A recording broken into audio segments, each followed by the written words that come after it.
31 अध्याय 31 गैंगस्टर बनने के लिए मजबूर होने के बाद यंग मास्टर 1। यू मियाओ, मुझे इस छोटी सी गली में ढूंढो। ये संदेश भेजने के बाद यू शुयुन ने अपने चेहरे पर एक क्रूर मुस्कान दिखाई। उसका अभी अभी पुनर्जन्म हुआ था और उसे तुरंत पता चल गया कि वह लगभग अपने पुराने रास्ते पर वापस जाने की कगार पर है। पिछले जन्म में जब वह एक गली से गुजर रही थी तो उसने गलती से देखा कि गली में एक आदमी लेटा हुआ है। पेई जुबान उस समय पहले ही बेहोश हो चुका था, इसलिए यू शुयुन ने कभी नहीं सोचा था कि जागने के बाद वह इतना भयानक पागल हो जाएगा। वह दूसरे व्यक्ति की सुंदरता से इतनी प्रभावित थी कि वह उसे अपने घर ले गई। फिर वह नरक में फंस गई और कभी भी बाहर नहीं निकल सकी। इस बार वह ये अवसर अपनी घृणित नाजायज बहन को देना चाहती है। वह सफेद कमल जो हमेशा दयनीय होने का नाटक करता है, कौन जानता है कि उस पागल पेई जुबान द्वारा परेशान किए जाने के बाद वह कितना डर जाएगी। ये सोचकर यू शुयुन ने एक और संदेश भेजा। गली में एक आदमी है, उसे अपने घर वापस ले आओ। अगर तुम ऐसा नहीं करोगे तो मैं तुम्हारे साथ फिर कभी नहीं खेलूंगा। इस संदेश को व्यंग्यात्मक ढंग से भेजने के बाद यू शुयुन को और भी अधिक नाराजगी महसूस हुई। अपने पिछले जीवन में उसे पागल आदमी पेई जुबान द्वारा परेशान और प्रताड़ित किया गया था और अंत में उसकी दुखद मृत्यु हो गई। ये नाजायज बेटी शांतिपूर्ण और खुशहाल जीवन क्यों जी रही थी? वह यू परिवार की सबसे बड़ी बेटी है। वह अभी मेरे साथ खेलना चाहती है और मेरे सकल में शामिल होना चाहती है। ये तो बस एक सपना है। वह तो एक नाजायज बेटी है जिसे सार्वजनिक रूप से नहीं दिखाया जा सकता। यू शुयुन जानती थी कि यू मियाओ, घमंडी नाजायज बेटी, उनके समूह में शामिल होने के लिए उसकी बात सुनेगी। मैं यहाँ ज्यादा देर नहीं रुका। मैं गली से बाहर निकला, कार में बैठा और चला गया। दूसरी ओर यू मियाओ, जिसने अभी अभी इस दुनिया में प्रवेश किया था, वह भी इस दुनिया के बारे में सब कुछ जानता था। उसने अपने फोन पर संदेश देखा और अपनी भौहें थोड़ी ऊपर उठा ली। पुनर्जन्म लेने वाली नायिका सचमुच अपनी पहचान से नफरत करती है। जाहिर है उसे सबसे ज्यादा नफरत अपने पिता से करनी चाहिए, जो अपने शरीर के निचले हिस्से पर नियंत्रण नहीं रख पाते। यदि आप समस्या का समाधान करना चाहते हैं तो आपको उसे जड़ से खत्म करना होगा। फोन को दूर रखकर यू मियाओ गली की ओर चला गया और सफलतापूर्वक पेई जुबान को ढूंढ लिया जो जमीन पर बेहोश हो गया था। लेकिन जैसे ही वह करीब पहुंची, पेई जुबान ने अचानक उसकी कलाई पकड़ ली, उसे पलट दिया और उसे जमीन पर दबा दिया। गली में केवल एक स्ट्रीट लैंप जल रहा था, लेकिन पेई जुबान के लिए यू मियाओ का चेहरा स्पष्ट रूप से देखने के लिए यह पर्याप्त था। लेकिन जब उसने यू मियाओ का आंसू भरा चेहरा देखा, मानो वह किसी भी क्षण रोने से डर रही हो, तो उसका दिमाग एक पल में खाली हो गया। सारी हत्याएं और विनाश गायब हो गए हैं। वह तब तक चेहरे को घूरता रहा जब तक कि उसे अपने हाथों में संघर्ष महसूस नहीं हुआ। फिर वह ताकत खोता हुआ प्रतीत हुआ और यू मियाओ पर गिर पड़ा। यद्यपि वह उससे भयभीत थी, लेकिन यू मियाओ को कुछ साहस मिला जब उसने सोचा कि यह कार्य उसकी बहन ने उसे दिया था। यह शायद मेरी बहन की दोस्त होगी, शायद वह थोड़ी डरावनी दिखती है। यू मियाओ ने एक छोटे सफेद खरगोश होने का नाटक किया, आगे बढ़कर उस आदमी के कंधे को धक्का दिया और कमजोर स्वर में बोला, क्या तुम अभी भी खड़े हो सकते हो? मैं तुम्हें नहीं उठा सकता। तुम्हें मेरे साथ घर चलना होगा। तुम मुझे घर ले जा रहे हो। पेई जुबान, जो मूल रूप से मृत होने का नाटक करना चाहता था और उस पर भरोसा करना चाहता था, ये सुनकर अचानक ऊर्जावान हो गया। उद्धरण चिन्ह डॉट डॉट डॉट। हाँ, क्या तुम्हें ये पसंद नहीं आएगा? यू मियाओ डरपोक था, उसकी बड़ी बड़ी गोल आंखें थी, वह खरगोश की तरह दयनीय और प्यारा लग रहा था। ये काम उसकी बहन ने उससे दिया था। अगर वह इसे पूरा नहीं कर पाई तो वह उस पर फिर से गुस्सा होगी। अपने होंठ काटते हुए यू मियाओ ने उत्सुकता से पेई जुबान को देखा, उसकी आंखों में कुछ विनती थी। कृपया मेरे साथ वापस आओ। पेई जुबान उसे मना नहीं कर सका क्योंकि उसने बहुत ही कोमलता से विनती की थी।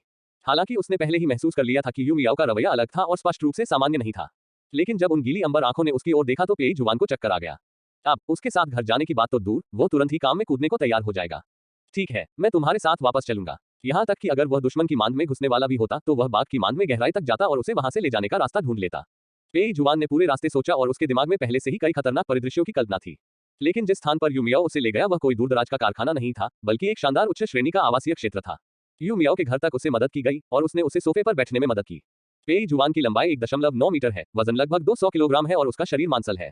यद्यपि यू मियाओ का स्वास्थ्य अच्छा था, फिर भी वह इतनी लंबी यात्रा के बाद थक गई थी।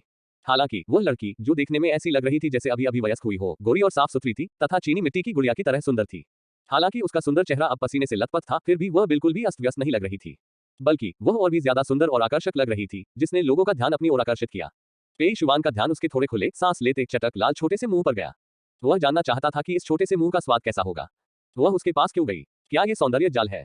पेई जुबान चुप था, उसे लग रहा था कि उसके प्राणघातक शत्रु ने इस बार सचमुच बड़ा प्रयास किया है। इस छोटी सी सुंदरी के लिए, जो उसकी पसंद के अनुरूप थी, वह उसे शीघ्र मृत्यु देने को तैयार था। पेई जुबान सोफे पर झुक गया। वह इस बात को लेकर बहुत उत्सुक था कि छोटी सुंदरी उसे कैसे लुभाने की योजना बना रही है, और वह बहुत उत्साहित था। हालांकि अपने चेहरे से पानी पोंछने के बाद यू मियाओ को जल्दी से एक मेडिकल किट मिल गई। पहले अपने कपड़े उतारो, मैं तुम्हारे घाव पर पट्टी बांध दूंगा।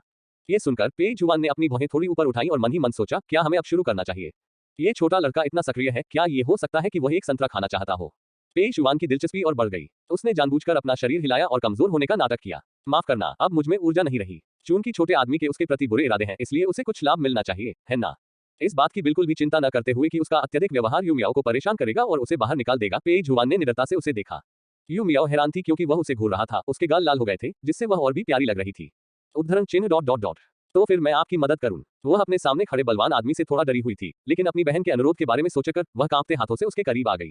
हालांकि वह अभी उसके पास आई ही थी कि उसके पैरों से ठोकर खाकर वह सीधे उसकी बाहों में गिर पड़ी। ये पूरी तरह से जानबूझकर किया गया लगता है। यू मियाओ शर्मिंदा और गुस्से में थी, उसका चेहरा लाल हो गया था। जैसे ही वह गुस्सा होने वाली थी, उसने दूसरे पक्ष को फुफकारते और दर्द से कराहते सुना। तुम मेरे घाव पर दबाव डाल रहे हो। जो व्यक्ति क्रोधित होने वाला था, उसका जादू टूट गया और वो तुरंत भयभीत छोटे सफेद खरगोश में बदल गया। यू मियाओ ने बार बार माफी मांगी और अब वह अपना आपा नहीं खोना चाहती थी, इसलिए उसने जल्दी से पेई जुआन के कपड़े उतार दिए। एक युवा गैंगस्टर के रूप में, जिसके पूर्वज पीढ़ियों से गैंगस्टर थे, पेई जुआन को बचपन से ही अमानवीय प्रशिक्षण प्राप्त हुआ है। बाकी सब चीजों के अलावा उसकी मांसपेशियां बहुत खूबसूरत है। उसने यू मियाओ की ओर आशा भरी निगाहों से देखा, वह देखना चाहता था कि छोटा खरगोश उससे कितना हैरान है। हालांकि यू मियाओ को उसकी बड़ी छाती की मांसपेशियां, खूबसूरत पेट की मांसपेशियां और सेक्सी मत्स्यांगना रेखा नजर नहीं आई। वह उसकी कमर और पेट पर झुकी हुई थी, जाहिर है कि वह बहुत गंभीरता से उसके घाव को साफ कर रही थी। 32 अध्याय 32 गैंगस्टर बनने के लिए मजबूर होने के बाद यंग मास्टर 2। जब कोई महिला आपकी बाहों में हो तो आप कैसे शांत रह सकते हैं?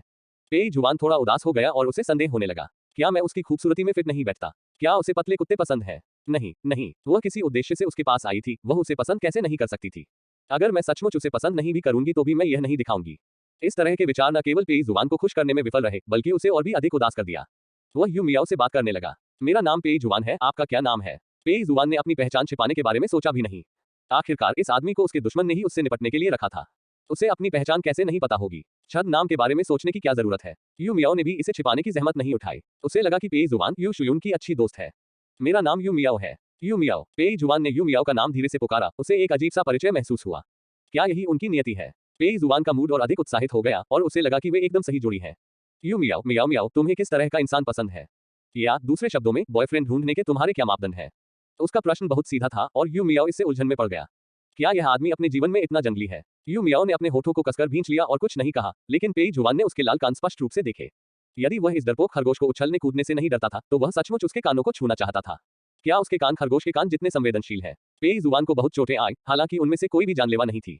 लेकिन यू मियाओ को उसे पूरी तरह से पट्टी बांधने में 2 घंटे लग गए। एक युवा मास्टर जो पहले पूरी तरह काले कपड़े पहनता था और बहुत सुंदर दिखता था, अब केवल एक जोड़ी अंडरवियर पहने हुए था। वह खुले मन और सीधे चेहरे के साथ सोफे पर बैठ गया, उसे जरा भी शर्मिंदगी महसूस नहीं हुई। यू मियाओ ने अंततः प्रतिक्रिया व्यक्त की और महसूस किया कि यह वास्तव में अपमानजनक था, इसलिए उसने उस पर एक कंबल फेंक दिया। कंबल छोटे खरगोशों की गंध से भरा हुआ था। पेई जुआन ने विकृत भाव से उसे सूंघा, उसकी गहरी आंखें यू मियाओ पर टिकी थीं। उसकी निगाहें इतनी पैनी थी कि यू मियाओ चाहकर भी उसे अनदेखा नहीं कर सकती थी। और कुछ, मियाओ मियाओ, तुमने मुझे यह नहीं बताया कि मैं आज रात कहाँ रुकने वाला हूँ। यहाँ अतिथि कक्ष भी है, आप अतिथि कक्षों में रह सकते हैं। मुझे डर है कि यह काम नहीं करेगा। क्यों? क्या तुम्हें बिस्तर की आदत नहीं है? वह लड़की, जो अभी अभी वयस्क हुई थी, स्पष्टतः दुनिया के खतरों को नहीं समझती थी और उसकी स्पष्ट आंखें मासूमियत से भरी थीं। वास्तव में नहीं। पेई जुआन मुस्कुराया, एक लोमड़ी और एक बड़े बुरे भेड़िए की तरह लग रहा था। बात बस इतनी है कि मैं अभी घायल हूँ। अगर मैं रात को उठूं तो शायद अकेले बाथरूम न जा सकूं। मियाओ मियाओ, तुम्हें मेरी मदद करनी होगी। मदद? किसकी मदद? आपकी मदद या किसी और की मदद? यू मियाओ तुरंत समझना नहीं चाहती थी, लेकिन पेई जुआन, ये संकोची लड़का, स्पष्ट रूप से उसे चिढ़ा रहा था। उसके चेहरे की गर्मी जो अभी अभी कम हुई थी, तुरंत फिर से उभर आई। यू मियाओ ने दांत पीसते हुए कहा, इस काम में तुम्हारी मदद कौन करना चाहता है? ये देखकर कि वह क्रोधित और चिंतित थी और उसके बाल उड़ रहे थे, पेई जुआन ने पलकें झपकाई और बहुत मासूम दिखी। लेकिन मैं घायल हूँ। लेकिन उसके चेहरे पर मुस्कान थी और चाहे आप उसे किसी भी नजर से देखें, वह लोमड़ी जैसा ही दिखता था। बहुत प्यारा, बहुत प्यारा। उसने उसे बहकाने की कोशिश की, लेकिन वह इतनी छोटी सी बात पर भी शर्मा रही थी। पेई जुआन को लगा कि यू मियाओ बस उसके सपने से बाहर आ गई है। सिर से पांव तक, अंदर से बाहर तक, उसका हर पहलू उसके सौंदर्य मानकों पर खरा उतरता था। उसे यह इतना पसंद क्यों है? उसके प्राणघातक शत्रु के पास उसके बारे में कितनी जानकारी थी कि वह ऐसा कर सका? पेई जुआन का जानलेवा इरादा धीरे धीरे उसके दिल में बढ़ता गया, लेकिन वह इसे यू मियाओ को दिखाने के लिए बिल्कुल भी अनिच्छुक था। वह इतनी छोटी है, उसे धोखा दिया गया होगा। लेकिन मृत्युदंड से तो बचा जा सकता है, लेकिन जीवित सजा से नहीं बचा जा सकता, इसलिए उसे जीवन भर उसके साथ रहने की सजा दे दीजिए। पेई जुआन ने आत्मविश्वास से बात की और यू मियाओ का गला रुंध गया। वह बस दांत पीसते हुए कह सकी, मैं तुम्हें दरवाजे तक पहुंचा दूंगी। ठीक है, लेकिन मैं आज रात तुम्हारे साथ सोना चाहता हूँ। पेई जुआन को लगा कि यू मियाओ बहुत ही गैरपेशेवर है। अगर वह उसे रिझाना चाहती थी तो उसे गेस्ट रूम में अकेले कैसे सोने दे सकती थी? क्यों? बेशक ऐसा इसलिए है क्योंकि मेरे लिए अकेले सोना असुविधाजनक है। अगर तुम मुझे सुन न सको तो क्या होगा? इस तरह मेरी उपेक्षा करना आपके लिए अच्छा नहीं है ना? पेई जुआन ने कुछ इशारा किया। यू शुयून के बारे में सोचते हुए यू मियाओ के इनकार के शब्द उसके गले में अटक गए। अंत में वह बस उसे घूरकर समझौता कर सकी। इसके बावजूद उन दोनों ने 2 रजाइयां साझा की। पेई जुआन ने अफसोस से आह भरी, लेकिन ये देखकर कि छोटा खरगोश पहले ही शर्मा चुका था, उसने उसे चिढ़ाना जारी नहीं रखा। यदि उसे बहुत अधिक चिढ़ाया जाए और वह सचमुच क्रोधित हो जाए, तो वह खाली कमरे में अकेला रह सकता है। यद्यपि बिस्तर सुगंधित और मुलायम था, पेई जुआन ने सोचा कि वह अपनी सतर्कता के कारण आज रात सो नहीं पाएगा। हालांकि जब छोटा खरगोश स्वतः ही उसकी बाहों में लुढ़क गया, तो पेई जुआन इस प्यारे और कोमल प्राणी को गोद में लिए हुए ही सो गया। यहाँ तक कि पेई जुआन भी आश्चर्यचकित था। उनकी सतर्कता इस स्तर तक कब गिर गई? या फिर उसने उसे नशीला पदार्थ दिया था? लेकिन जल्द ही पेई जुआन की सतर्कता गर्म रजाई की वजह से कमजोर पड़ गई। उसने उस व्यक्ति को गले लगा लिया और सो रही उस प्यारी सी बच्ची के चेहरे पर चुंबन लेने से खुद को रोक नहीं पाया। छोटी बच्ची के गाल नींद से गुलाबी हो गए थे और उसमें से खुशबू आ रही थी। पेई जुआन ने अपना सिर उसकी गर्दन और कंधों में गड़ा दिया, लगातार उसकी खुशबू सूंघता रहा और उसे लगा कि उसकी सारी चिड़चिड़ाहट गायब हो गई है। कितने समय बाद उसे ऐसी शांति महसूस हुई थी। ऐसा लगता था जैसे बचपन से ही परिवार का भार उन पर डाल दिया गया हो। सभी ने उससे कहा कि ऐसा कोई नहीं है जिस पर वह भरोसा कर सके और जिस पर वह निर्भर हो सके। तो उसका भाग्य एक अकेला राहगीर बनना और हमेशा अकेला रहना है। तारांकन। किसी समय वह फिर से सो गया और पेई जुवान उसकी बाहों में संघर्ष के कारण फिर से जाग गया। उसके जागने से पहले पेई जुवान ने अवचेतन रूप से उसे अपने करीब खींच लिया और यहाँ तक कि उसे संघर्ष करने से रोकने के लिए अपने पैरों को उसके पैरों पर दबा दिया। और इस वजह से उसे कहीं से दबाव का एहसास हुआ, साथ में एक सुखद दर्द भी था जिससे वह बेकाबू होकर कराहने लगा। जैसे ही यह आवाज निकली, वह और यू मियाओ दोनों स्तब्ध रह गए। पेई हुआन। छोटा खरगोश गुस्से से चिल्लाया, उसके हाथ पैर अलग कर दिए, लुढ़क गया और बिस्तर से उठ गया, फिर अपना हाथ उठाकर उसे थप्पड़ मारा, जिससे पेई जुवान जाग गया जो अभी भी थोड़ा उलझन में था। पेई जुवान पहले से ही नाराज नहीं थी आखिरकार। वास्तव में पहले यह उसकी गलती थी। चाहे उसकी बाहों में मौजूद व्यक्ति कितना भी सहज क्यों न हो, चाहे वह कितना भी गर्म खून का क्यों न हो, एक ऐसी लड़की के बारे में उत्साहित होना सचमुच थोड़ा ज्यादा था जिससे वह केवल एक बार ही मिला था। हालांकि उसकी उत्तेजना का विषय उसकी पत्नी थी और चूंकि वह उस पर मोहित हो गया है, इसलिए यू मियाओ जीवन भर केवल उसकी पत्नी ही रह सकती है। लेकिन इस समय छोटे खरगोश के चेहरे पर विलंबित भय को देखने के बाद पेई जुवान ने अब और गुस्सा करने की हिम्मत नहीं की। वह नहीं चाहता था कि यू मियाओ उससे डरे, इसलिए उसने बेशर्मी से यू मियाओ का हाथ खींचा और जलती हुई निगाहों से उसकी नाजुक हथेली को चूमा। क्या ये दर्द कर रहा है? मुझे चूमो और ये दर्द बंद हो जाएगा। #33 अध्याय 33 गैंगस्टर बनने के लिए मजबूर होने के बाद युवा मास्टर। ये देखकर कि वह उसका फायदा उठा रहा है, यू मियाओ इतनी गुस्से में थी कि उसे मारना चाहती थी, लेकिन उसे डर था कि वह उसे फिर से चूम लेगा। वह बस उसे नफरत भरी नजरों से घूर सकती थी और जल्दी से बिस्तर से कूदकर चली गई। लेकिन वह अभी बिस्तर से उठी ही थी कि पेई जुवान ने एक बार फिर उसका हाथ पकड़ लिया और उसे वापस बिस्तर पर खींच लिया, जिससे वह सीधे उसकी बाहों में गिर गई। अपनी बाहों में सुंदरता के साथ पेई जुवान ने स्वाभाविक रूप से उसे बहुत आसानी से गले लगा लिया, जैसे कि वह त्वचा के लिए भूखा था। तुम क्या कर रहे हो? अगर तुम ऐसा करते रहे तो मैं गुस्सा हो जाऊंगा। छोटे खरगोश का खड़ा हुआ फर बहुत प्यारा है। पेई जुवान उसे देखकर खुश हुआ और लगातार हंसता रहा। उसने उसके शरीर को गले लगाया और उसे प्यार से हिलाया। गुस्सा मत हो, मुझे तुमसे कुछ पूछना है। क्या मदद मांगते समय आपका यही रवैया है? यू मियाओ हैरान थी और समझ नहीं पा रही थी। हाँ, पेई जुवान ने आत्मविश्वास से कहा, मैंने अपना शरीर भी बेच दिया है, तो क्या इसे मदद मांगना नहीं माना जाएगा? आप। यू मियाओ उसकी बेशर्मी पर इतना क्रोधित थी कि वह उसे बेशर्म और निर्लज कहना चाहती थी, लेकिन जब उसने उसके चेहरे को देखा तो वह और शब्द नहीं कह सकी। पेई जुवान इस जन्म में अपने पिछले 2 जन्मों की तुलना में काफी जवान है। वह अभी 20 साल का है और जवानी से भरपूर है, लेकिन उसके शरीर में पहले से ही एक परिपक्व पुरुष की आकृति है। वह मजबूत और आकर्षक है और उसके स्वभाव में विरोधाभासों का मिश्रण है। उसके थोड़े लंबे बाल बिखरे हुए पीछे की ओर थे, जिससे उसका गहरा और नाजुक चेहरा साफ दिखाई दे रहा था। वह किसी फरिश्ते जैसा सुंदर था, लेकिन जब वह मुस्कुराता था तो शैतान सा लगता था। हालांकि वह आदमी बुरा था, फिर भी यू मियाओ उसके चेहरे को देखकर गुस्सा नहीं कर सकी। उसकी आवाज काफी कमजोर थी और ऐसा लग रहा था जैसे वह बस नखरे दिखा रहा हो। तो फिर तुम मुझसे क्या चाहते हो? मुझे बाथरूम जाना है, तुम्हें मेरी मदद करनी होगी। जब यू मियाओ ने उसे मदद शब्द कहते सुना तो उसने तुरंत किसी ऐसी चीज की मदद करने के बारे में सोचा जो अच्छी स्थिति में नहीं थी, और उसके गोरे गाल तुरंत लाल हो गए। साफ था कि वह जानबूझकर कुछ ऐसा कह रहा था जो आधा सच था। यू मियाओ को शर्म से लाल होते देख पेई जुबान ने हैरान होने का नाटक किया। अरे, तुम्हारे चेहरे पर यह भाव क्या है? क्या तुम कुछ गलत सोच रहे हो? तुम्हारे दिमाग में क्या बकवास है, छोटे विकृत? पेई जुबान ने आकर्षक ढंग से मुस्कुराया और उसका हाथ स्पष्ट तरीके से यू मियाओ की बाह को सहलाने लगा। लेकिन अगर तुम सचमुच चाहती हो तो मैं तुम्हें संतुष्ट कर सकता हूँ। वह अभी भी छोटे खरगोश को एक खरगोश में बदलने के लिए बहुत इच्छुक था।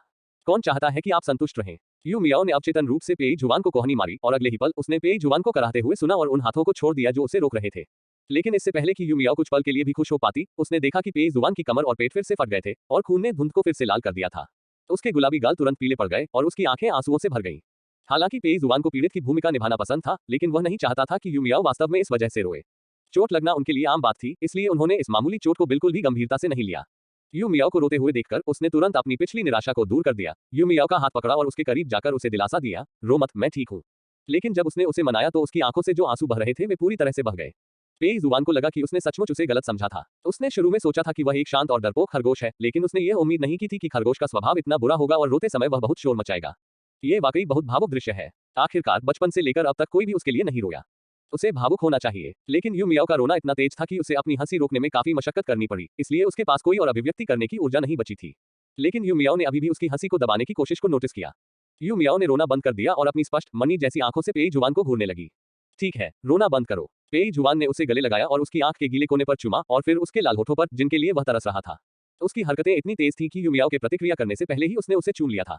यू मियाओ को जब यह एहसास हुआ कि उसे चूमा गया है तो उसने गहरी सांस ली और गुस्से में किसी को मारने के लिए अपना हाथ उठाया, लेकिन पेई जुबान ने तुरंत उसकी कलाई पकड़ ली।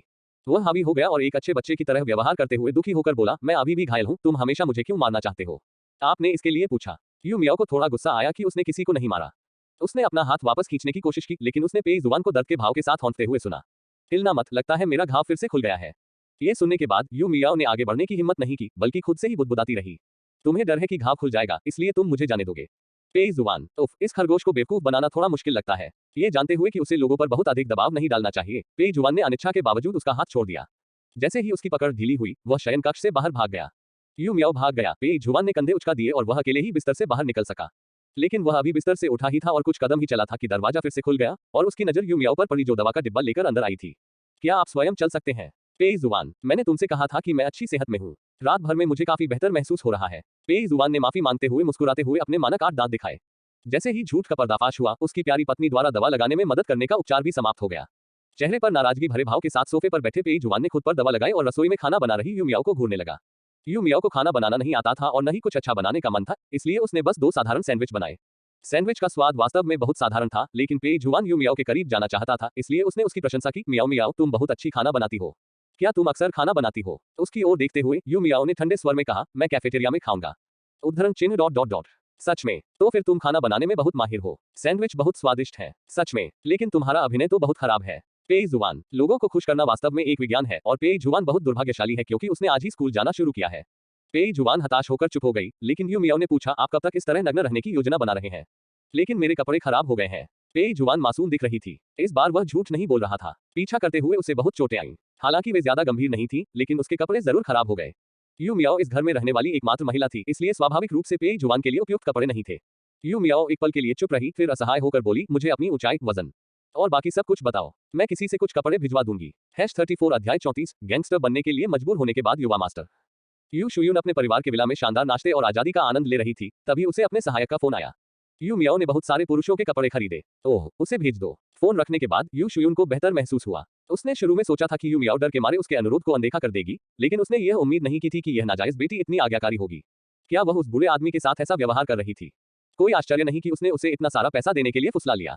यू शुयून थोड़ी देर के लिए गुस्से में थी, लेकिन फिर शांत हो गई। खैर, चूंकि वह उस पागल पेई जुआन के निशाने पर थी, यू मियाओ को अब उससे मुकाबला करने का कोई हक नहीं था।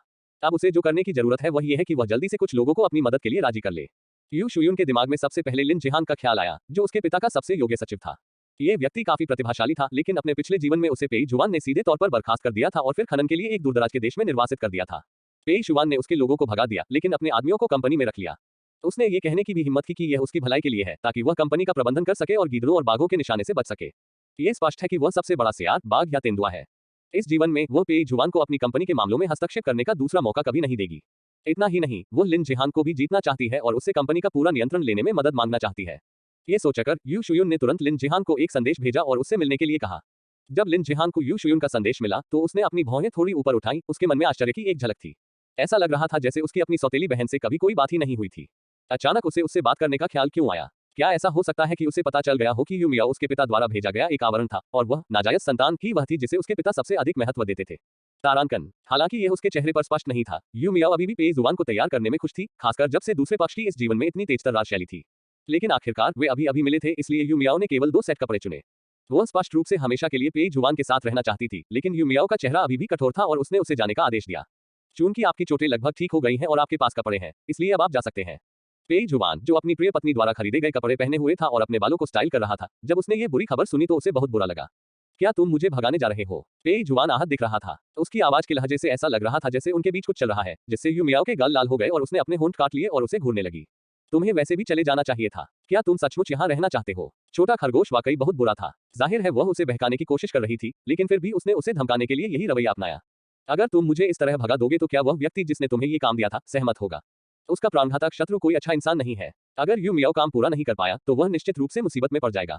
बेशक जब तक वह आसपास है वह किसी को भी यू मियाओ को चोट नहीं पहुंचाने देगा, लेकिन इससे पेई जुआन को उसे धमकाने से नहीं रोका जा सका। उसकी बातें सुनकर यू मियाओ को तुरंत यू शुयून की याद आई और वह गहरी भौहें चढ़ाने लगी। उसने अपना सेल फोन निकाला और यू शुयून को एक दयनीय संदेश भेजने का नाटक किया। बहन, वो आदमी तो पागल है। अब जब वो जाग गया है तो क्या मैं उसे जाने दूं? छुट्टी। यू शुयून ने व्यंग्य किया। क्या पेई जुआन को इस तरह जाने देना उसकी सारी मेहनत की बर्बादी नहीं होगी? जिन 2 लोगों से वह सबसे अधिक नफरत करती थी, उन्हें एक साथ मिलकर एक दूसरे को प्रताड़ित करना चाहिए और उसे अंतहीन आनंद देना चाहिए। उसे जाने मत दो, वरना परिणाम तो तुम जानते ही हो। यू मियाओ को जवाब देखकर आश्चर्य नहीं हुआ, लेकिन फिर भी आपको अपने चेहरे पर थोड़ा मेकअप लगाना होगा। वह देख सकता था कि वह नाखुश थी और यह स्पष्ट था कि उसे बहकाना वह नहीं था जो यू मियाओ करना चाहती थी। और वह इतनी छोटी है, क्या उसे धमकी दी गई? ये सोचकर पेई जुआन का मजाक करने का मूड अब खत्म हो गया था। मियाओ मियाओ, तुम उसकी इतनी बात क्यों सुनती हो? क्या उसने तुम्हें किसी तरह पकड़ लिया? इसमें कोई संभाल नहीं है, केवल जीवित रहने का उपाय है। मूल मालिक की मां के निधन के बाद उसे उसके बदमाश पिता द्वारा यू परिवार में वापस लाया गया, लेकिन उसके साथ जो व्यवहार किया गया वह सामान्य था। यद्यपि उसके बदमाश पिता ने उसे खाने पीने से वंचित नहीं किया, फिर भी उसका ध्यान उस पर सीमित था। मूल मालकिन एक साधारण व्यक्ति थी, जिनका कभी उच्च वर्ग के लोगों से कोई वास्ता नहीं पड़ा था। उन्हें अचानक इस दायरे में धकेल दिया गया। इसके अलावा वह एक नाजायज बेटी थी, इसलिए स्वाभाविक रूप से उनका स्वागत नहीं किया गया। बेहतर जीवन जीने के लिए क्या उसे अपनी बहन को खुश नहीं करना होगा? कम से कम यू शुयून एक ऐसा व्यक्ति है जिसे वह अक्सर देख सकती है। और उसके जवाब से एक बार फिर पेई जुआन को गलतफहमी हो गई। पेई जुआन, जिसने अभी तक यू मियाओ की पहचान की जांच नहीं की थी, ने स्वतः ही यू मियाओ, एक अनाथ, को शत्रुतापूर्ण ताकतों द्वारा प्रशिक्षित किए जाने और चालाक कौशल सीखने के लिए मजबूर किए जाने के दृश्य की कल्पना की, और वह और भी अधिक व्यथित महसूस करने लगा। वह यू मियाओ से पहले क्यों नहीं मिला? अगर वह उससे पहले मिल लेता तो उसे इतना कष्ट न सहने देता। यू मियाओ का हाथ खींचते हुए पेई जुआन ने वादा किया, मियाओ मियाओ, मैं भविष्य में निश्चित रूप से आपकी रक्षा करूंगा और आपको फिर कभी कोई अन्याय नहीं सहने दूंगा। बेशक इनाम के तौर पर यू मियाओ को जीवन भर उसके साथ रहना होगा और उसे कभी नहीं छोड़ना होगा। पेई जुआन ने जितना अधिक इसके बारे में सोचा, यह उतना ही अधिक सुंदर होता गया।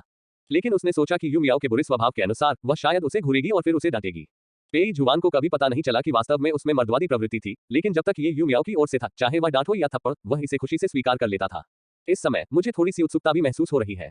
लेकिन जब यू मियाओ ने उसकी बात सुनी तो वह एक पल के लिए स्तब्ध रह गई, और फिर उसने दबी हुई आवाज में शाप दिया, हर कोई आकाश में एक पाई खींच सकता है। जब पेई जुआन के गुप्त कबूलनामे पर सवाल उठाया गया तो वह चिंतित हो गया और उसने तुरंत कहा, मैं बकवास नहीं कर रहा हूँ, मैं गंभीर हूँ। मियाओ मियाओ, मेरा विश्वास करो, मुझ में तुम्हारी रक्षा करने की क्षमता है। जब बात गंभीर पक्ष की आई तो पेई जुआन यू मियाओ के कंधों को कसकर पकड़ने से खुद को रोक नहीं सका और नीचे झुक गया ताकि वह उससे आंख मिला सके, ताकि दूसरा पक्ष उसकी गंभीरता देख सके। लेकिन उसने अपना चेहरा बहुत करीब कर लिया और यू मियाओ का सुंदर चेहरा धीरे धीरे गर्म और लाल हो गया, जो बहुत स्वादिष्ट था। पेई जुआन ने देर से प्रतिक्रिया दी और अपनी लार निगल ली, लेकिन अंततः अपने दिल की सुनी और उसे चूम लिया। बस उसे पिटने दो, वो पिटने में खुश है। उनके होंठ एक दूसरे से मिले, स्पर्श अविश्वसनीय रूप से कोमल था। पेई जुआन, जिसने शुरू में सोचा था कि वह बस एक छोटा सा स्वाद चखेगा, जल्द ही इसका आदी हो गया। यू मियाओ के आधे मन से धक्का और खींच के साथ चुंबन धीरे धीरे एक गहरे चुंबन में बदल गया। पेई जुआन को कभी पता नहीं चला कि चुंबन इतना अच्छा लगता है कि वह इसे रोकने के लिए अनिच्छुक था। हर बार जब यू मियाओ उसे दूर धकेलती क्योंकि उसे सांस लेने की जरूरत होती थी, तो पेई जुआन कुछ सेकंड के भीतर उसे फिर से चूम लेती थी।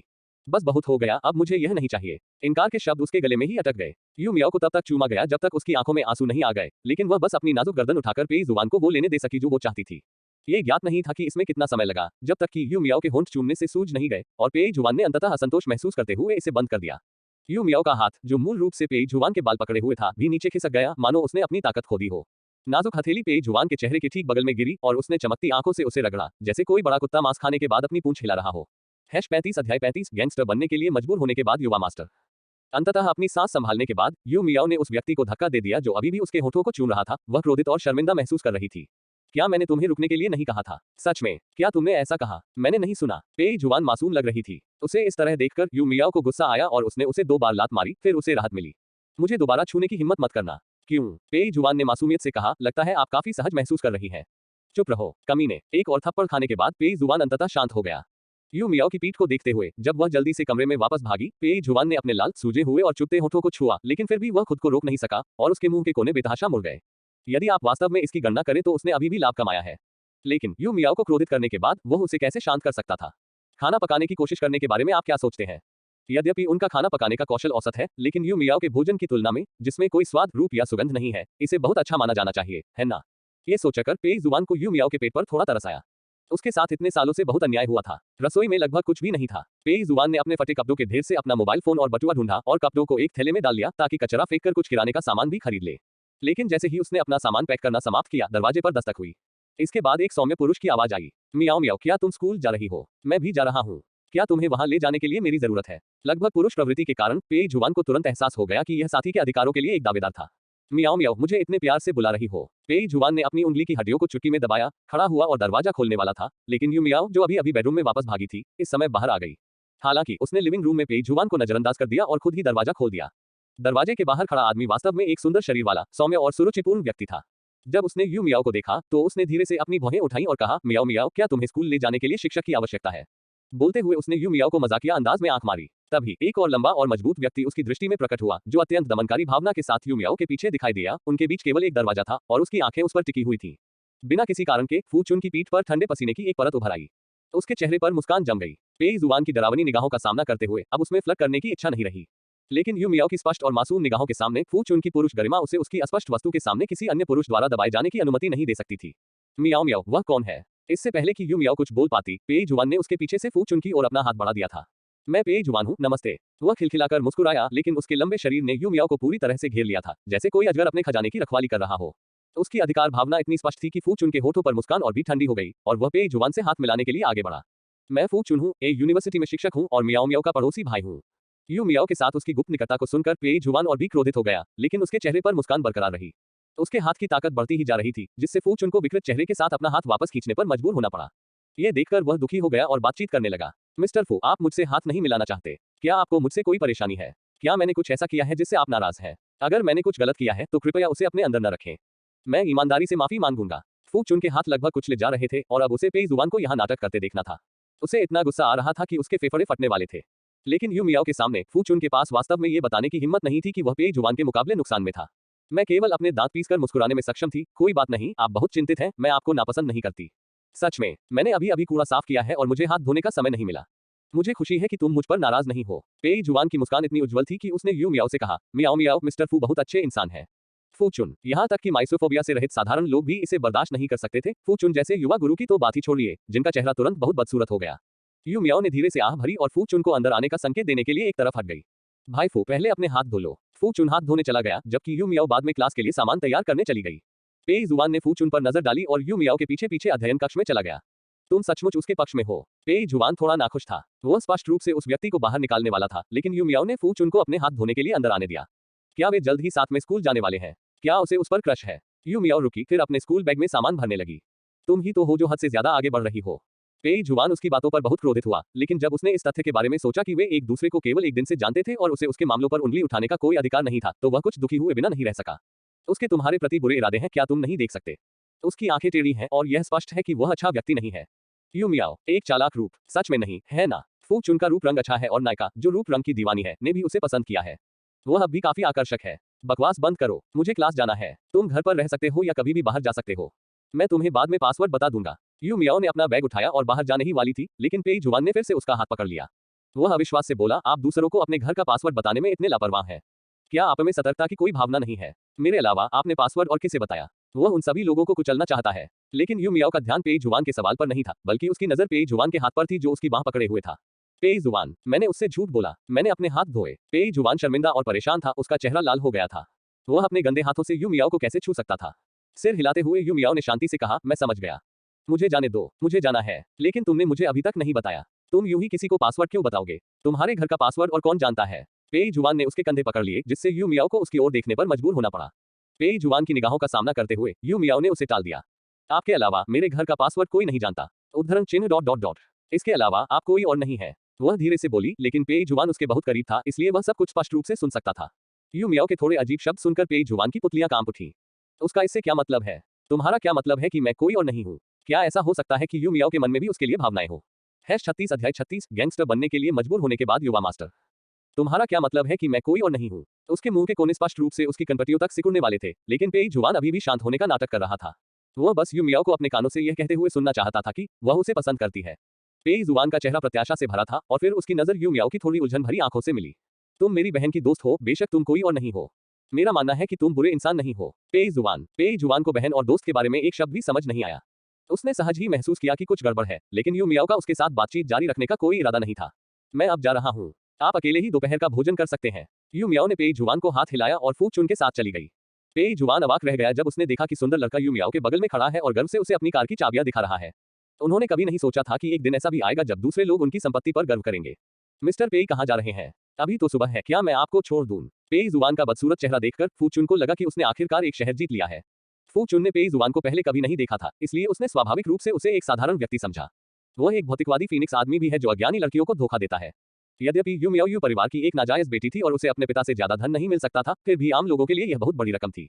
पेई जुबान ही वह सुंदर लड़का है जो यू मियाओ के साथ संबंध बनाना चाहता है और उसके पैसे ठगना चाहता है।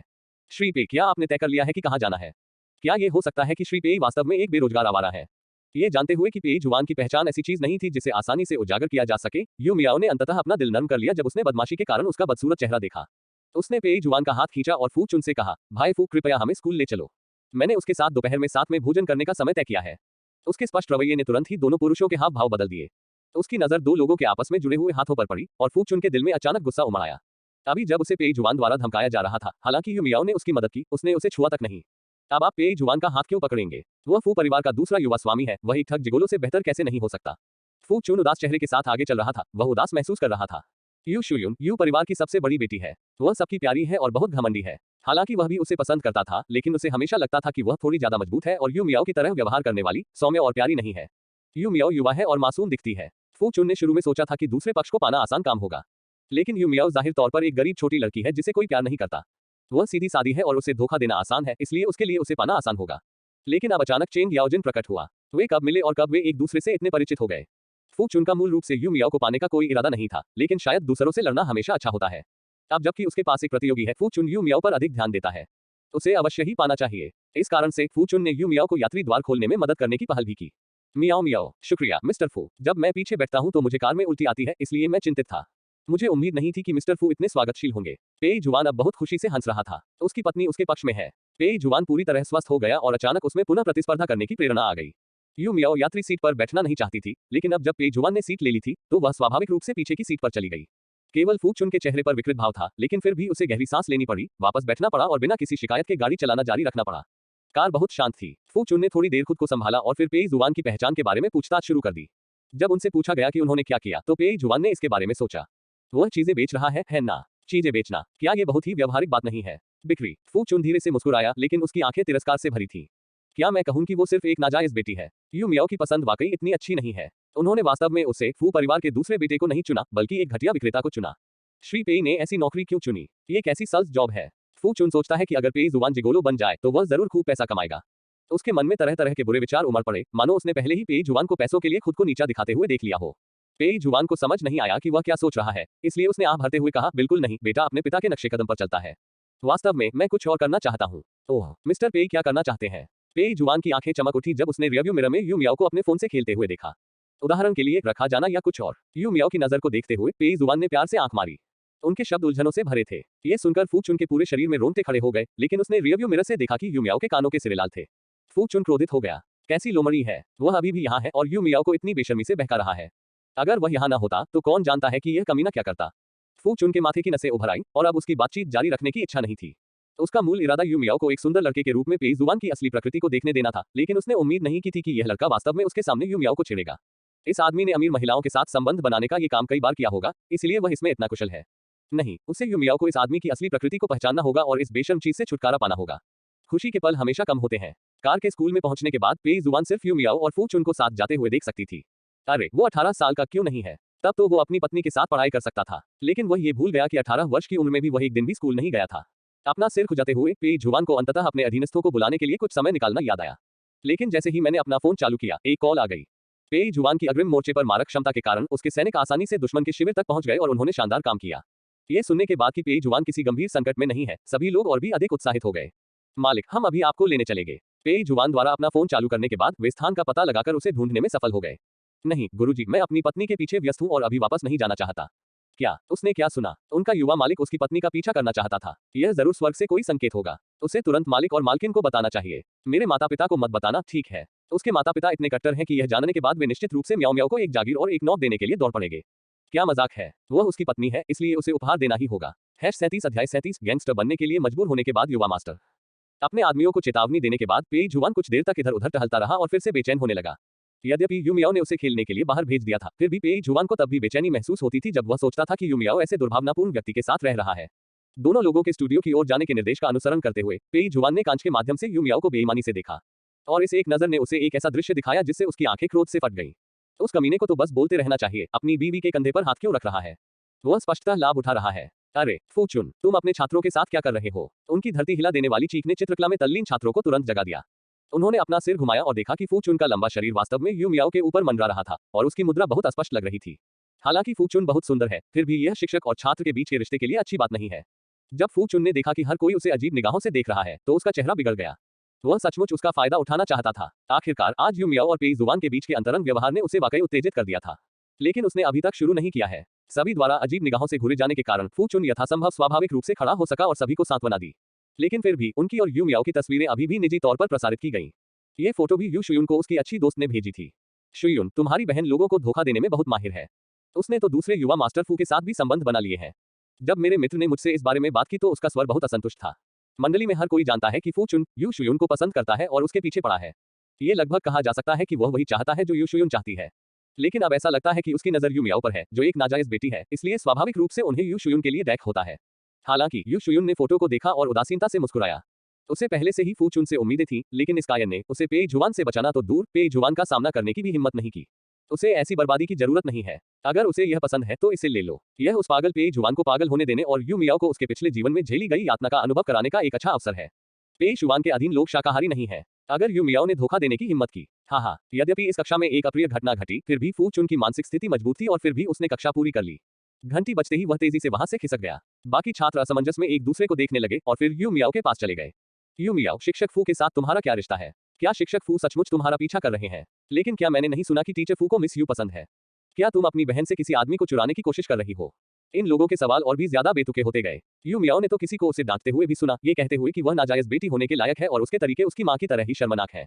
यू मियाओ को दिल से आश्चर्य नहीं हुआ, लेकिन उसकी भौहें थोड़ी सिकुड़ गईं, मानो वह डर गई हो, और अचानक आंसू गिरने लगे। उसके संदिग्ध व्यक्तित्व को एक तरफ रख दे तो यू मियाओ का चेहरा वास्तव में सुंदर है, ऐसा चेहरा जो पुरुषों और महिलाओं दोनों को आकर्षित करता है, और यह पूरी तरह से गैर आक्रामक है। जब वह रोती थी तो उसकी आंखें आंसुओं से भरी होती थीं और कोई यह नहीं सोचता था कि समस्या उसी में है।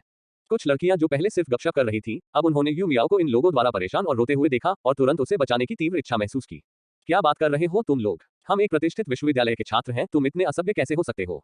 हाँ, ये यू मियाओ की गलती नहीं है। आप दूसरों को इस तरह कैसे धमका सकते हैं? यू मियाओ का सबसे वफादार कुत्ता पेई जुआन, जो उत्सुकता से बाहर इंतजार कर रहा था, अब शांत नहीं बैठ सका जब उसने देखा कि यू मियाओ को इन लोगों द्वारा धमकाया जा रहा है और रोया जा रहा है।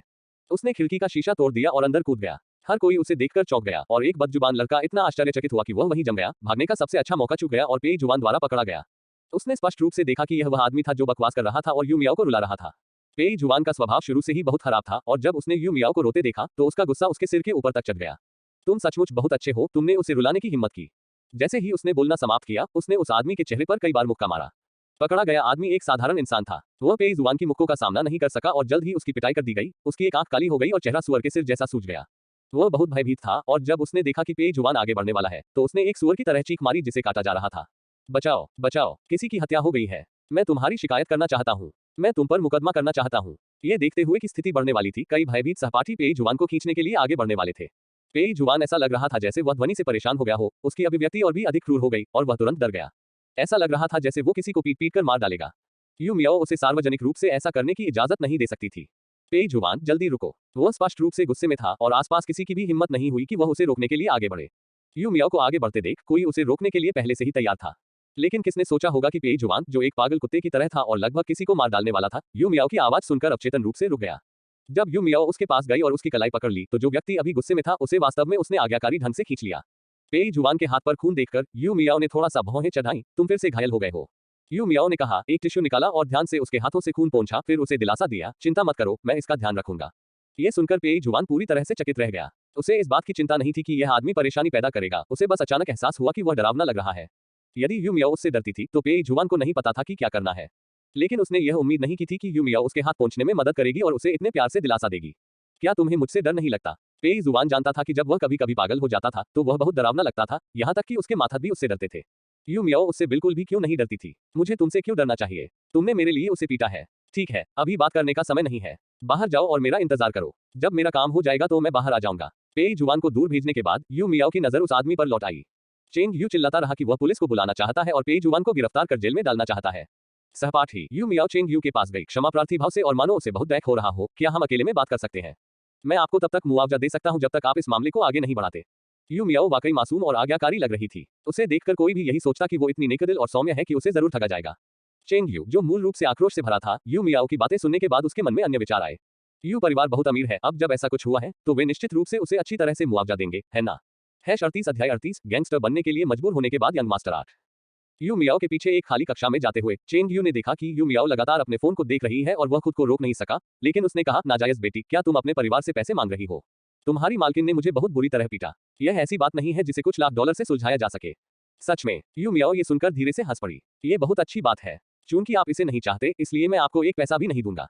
चेंग यू ने स्पष्ट रूप से यू मियाओ से ऐसा कहने की उम्मीद नहीं की थी और जब उसने फिर से देखा तो यू मियाओ के चेहरे पर एक व्यंग्य था और उसकी अंबर आंखें, जो हमेशा मीठी थी, अब बर्फ की तरह ठंडी थी और उसमें पहले दिखाई गई कमजोरी का कोई निशान नहीं था। यू मियाओ ने अपना फोन थोड़ी पर टिका लिया और मेज पर आराम से झुक गई, हालांकि उसके होठों पर एक खुश मुस्कान थी। वह पहले से बिल्कुल अलग दिखती है। चेंग यू, मुझे अभी कुछ अच्छा मिला है, क्या तुम इसे देखना चाहोगे? उसे इस तरह देखकर चेंग यू को अजीब तरह से घबराहट महसूस हुई, लेकिन फिर भी उसने खुद को मजबूर किया और कहा, तुम्हारी चीजें कौन देखना चाहता है? तुम पैसे दोगे या नहीं? अगर नहीं दोगे तो अपनी मालकिन के जेल जाने का इंतजार करो। चेंग यू ने दरवाजे से बाहर निकलने का नाटक किया ताकि यू मियाओ को डरा सके, लेकिन उससे भी तेजी से एक और आवाज आई, जो सेल फोन से आ रही थी, जो उसका चेंग यू का था। मैंने आज अपनी गर्लफ्रेंड के साथ सेक्स की रिकॉर्डिंग की है। अगर तुम इसे देखना चाहते हो तो मुझे पैसे दो। मैंने लड़कियों के बाथरूम में एक कैमरा लगाया और बहुत सारी अच्छी चीजें कैद की। स्कूल में उस दुष्ट बिल्ली ने बेतरतीब ढंग से अपना फर मुझ पर रगड़ा और मैंने उसका गला घोंटकर उसे मार डाला। हा हा हा हा। स्कूल की लड़कियां अगर यह जानेंगी तो निश्चित रूप से दुखी होंगी। यह महिला शिक्षक जो व्यावसायिक पाठ्यक्रम पढ़ाती है बहुत सेक्सी है। अगर मैं उसका प्रेमी होता तो मैं उसे बिस्तर से उठने लायक ही नहीं छोड़ता। उद्धरण चिन्ह अल्पविराम उद्धरण चिन्ह। एक के बाद एक उसकी आवाज फोन रिसीवर से निकलती रही। चेंग यू की पुतलियां फैल गईं और वह पूरी तरह से स्तब्ध रह गया। ये चीजें कैसे मिली? इस समय यू मियाओ की आवाज धीरे से आई, मुझे बताओ, अगर मैं ये सभी चीजें बाहर भेज दूं तो तुम क्या करोगे? वह जेल में है और मैं उसे बाहर निकालने में पूरी तरह सक्षम हूं, लेकिन अगर ये चीजें बाहर भेज दी गईं तो क्या आप तब भी अपनी पढ़ाई जारी रख पाएंगे? दया की भीख मांगने के शब्द पहले से ही चेंग यू की जुबान पर थे, लेकिन जब वह मुड़ा तो उसने पतली यू मियाओ को देखा। वो बस एक दुबली पतली कमजोर औरत है। जब तक वो उसे काबू में रख सकता है वो आसानी से उससे अपने खिलाफ सारे सबूत मिटवा सकता है। जिस क्षण उसने यू मियाओ पर हमला किया, चेंग यू ने उसके सुंदर शरीर को देखा और उसका फायदा उठाने के बारे में भी सोचा। लेकिन इससे पहले कि वह यू मियाओ के बालों का एक कतरा भी छू पाता, दूसरे पक्ष ने पहले ही उसके पेट पर जोरदार मुक्का मार दिया था। चेंग यू को इस घूंसे से उल्टी आने लगी। वो सोच भी नहीं सकता था कि एक औरत इतनी ताकतवर कैसे हो सकती है। वह जमीन पर घुटनों के बल बैठ गया, उसकी नजर केवल यू मियाओ के पैरों में पहने ब्रांड के जूतों और उसकी सुंदर पतली पिंडलियों पर ही केंद्रित थी। वह वास्तव में इतनी पतली महिला द्वारा पीटा गया था। इतनी बुरी तरह पीटने के बाद भी यू मियाओ की आवाज अभी भी मीठी थी। छात्र चेंग यू, आपने क्या सोचा है? मैं बहुत ईमानदार हूँ। उसे हराने में असमर्थ और यू मियाओ के उस पर हावी होने के कारण चेंग यू केवल अपने दांत पीस सकता था और अपने भाग्य को स्वीकार कर सकता था और यू मियाओ के अनुरोध पर सहमत हो सकता था। उसे घृणा भरी नजर से देखते हुए यू मियाओ कक्षा से बाहर चली गई। कक्षा के दरवाजे के बाहर कई सहपाठी इंतजार कर रही थी। वे चिंतित दिख रही थी। जाहिर है उन्हें डर था कि चेंग यू अपना मुंह ज्यादा ऊपर करके यू मियाओ को परेशान कर देगा। यू मियाओ ने बेहद मासूमियत से, धीरे से और मासूमियत से मुस्कुराते हुए कहा, मैंने चेंग यू से बात कर ली है और उसने मुझसे वादा किया है कि वह इस मामले को आगे नहीं बढ़ाएगा। कई महिला सहपाठियों ने एक दूसरे की ओर देखा। उसने अवश्य ही कुछ अनुचित मांगे रखी होंगी। ये तो हद हो गई। उसी ने तो मुसीबत शुरू की थी। कई लोगों को यू मियाओ पर तरस आ रहा था। यू मियाओ ने उन्हें काफी देर तक दिलासा दिया, फिर न्याय की प्रबल भावना वाली इन लड़कियों को जाने दिया। कुछ लोगों से अलग होने के बाद यू मियाओ ने पेई जुबान को पास ही एक पेड़ के नीचे खड़ा देखा, उसकी चीजें पकड़े हुए। उसका चेहरा उदास था और वह अपने मोबाइल फोन पर टाइप कर रहा था। जाहिर है कुछ गलत कर रहा था। आप क्या कर रहे हो? यू मियाओ की अचानक आवाज सुनकर पेई जुबान चौंक गया। उसने उसकी तरफ देखा और ये देखकर राहत महसूस की कि उसे कोई चोट नहीं आई है। उस बेवकूफ ने तुम्हें धमकाया तो नहीं है ना? वह मेरा क्या कर सकता है? यू मियाओ ने सहजता से अपनी आंखें घुमाई। यू मियाओ द्वारा किसी को मारने के लिए इस्तेमाल की गई ताकत के बारे में सोचकर पेई जुबान को अंततः राहत महसूस हुई। वास्तव में वह ये भी जानता था कि यू मियाओ दिखने में जितनी कमजोर और आसानी से धमकाई जा सकने वाली थी उतनी थी नहीं, लेकिन जब उसने उसे बदमाशी के कारण रोते देखा तो वह वास्तव में उदासीन नहीं रह सका। चिंता मत करो, मैं उस आदमी को इसकी कीमत चुकाने पर मजबूर कर दूंगी और तुम्हारा गुस्सा निकालूंगी। उन्होंने पहले ही आदेश दे दिया है और मुझे विश्वास है कि उनके आदमी चेंग यू की अच्छी देखभाल करेंगे। यू मियाओ ने सिर हिलाकर सहमति जताई। वह आदमी अच्छा इंसान नहीं है, उसे सबक सिखाया जाना चाहिए। बातचीत खत्म करने के बाद यू मियाओ ने पेई जुबान के पास पहुंचकर कहा, मुझे अपना हाथ दो, मुझे इसे देखने दो। उसने आज्ञाकारी भाव से अपना हाथ यू मियाओ की हथेली पर रख दिया। पेई जुबान का हाथ, जो यू मियाओ के हाथ से काफी बड़ा था, ने अपनी उंगलियों को हल्के से यू मियाओ की कलाई पर टिका दिया। उसकी उंगलियों के कोमल स्पर्श से पेई जुबान थोड़ा विचलित हुआ और उसने अस्पष्ट तरीके से यू मियाओ की पतली कलाई को ऊपर की ओर छुआ। यू मियाओ संवेदनशीलता से कांप उठी और छिपने की कोशिश की, लेकिन पेई जुबान ने उसे सीधे पकड़ लिया। उसने लाल चेहरे से उसे घूरा, लेकिन ये देखकर कि टूटे हुए कांच से उसकी उंगलियों की हड्डियां कट गई थीं, यू मियाओ फिर भी उससे मुक्त नहीं हुआ। घर आओ और मैं टूटे हुए कांच को निकालने में तुम्हारी मदद करूंगा। तारांकन। जब स्टूडियो में अराजकता फैल गई, हालांकि यह एक गड़बड़ थी, फिर भी किसी ने एक वीडियो बनाया और इसे मंच पर पोस्ट कर दिया। ये वीडियो यू शुयून के साथ उसके दोस्तों ने भी साझा किया था। यू शुयून के सभी दोस्त जानते थे कि वह यू मियाओ से कितनी नफरत करती थी। जब भी मुझे यू मियाओ के बारे में खबर मिलेगी, मैं उसे जल्द से जल्द यू शुयून के साथ साझा करूंगा। वीडियो में पागल कुत्ते की तरह दिखने वाले पेई जुबान को देखकर यू शुयून का चेहरा पीला पड़ गया। अच्छा, सौभाग्य से अब इस जीवन में उसका उससे कोई लेना देना नहीं है और इस पागल कुत्ते को उसे फिर कभी परेशान करने का मौका नहीं मिलेगा। जब भी वह अपने पिछले जीवन में घटी घटनाओं के बारे में सोचती तो यू शुयून को अब भी बहुत डर लगता। यद्यपि उनका यू परिवार सिटी ए में एक बड़ा परिवार है, लेकिन पेई जुबान की पारिवारिक शक्ति की तुलना में यह उल्लेख करने योग्य नहीं है। उसने उसे सिर्फ इसलिए बचाया और उसका पीछा किया क्योंकि पेई जुबान सुंदर था। फिर उस भयानक परिवार ने उसे निशाना बनाया। उस परिवार में कोई भी सामान्य व्यक्ति नहीं है। खुशकिस्मती से अब इन सबका उससे कोई लेना देना नहीं है। इस बारे में चिंता करने वाली तो वो छोटी कुतिया यू मियाओ है। यू शुयून यूनिवर्सिटी ए के फोरम को ब्राउज कर रही थी और जल्द ही उसने ऐसी टिप्पणियां देखी जिनमें अनुमान लगाया गया था कि यू परिवार ने चेंग यू को चुप रहने के लिए कितना पैसा दिया था। यू शुयून जानती थी कि उसके पिता यू मियाओ को जेब खर्च देंगे, लेकिन यह संभवतः केवल 200,000 युआन के आसपास होगा। उसे यू मियाओ द्वारा अपने पिता से पैसे मांगने की कोई खबर नहीं मिली। हो सकता है यू मियाओ ने अपनी जेब खर्ची से समस्या का समाधान किया हो। आप बहुत दयालु हैं। अगर पेई जुबान जेल भी चला जाए तो भी कोई असर नहीं पड़ेगा। क्या आपको उस पर पैसा खर्च करने के लिए इतनी दूर तक जाना वाकई जरूरी है? यू शुयून यह नहीं बता सकी कि उसे कैसा महसूस हो रहा था। उसे बस अपने दिल में खटास महसूस हो रही थी। किसी ने भी उसकी इतनी परवाह नहीं की, तो फिर पेई जुबान को ऐसा क्यों करना चाहिए? 39 अध्याय 39 गैंगस्टर बनने के लिए मजबूर होने के बाद युवा मास्टर।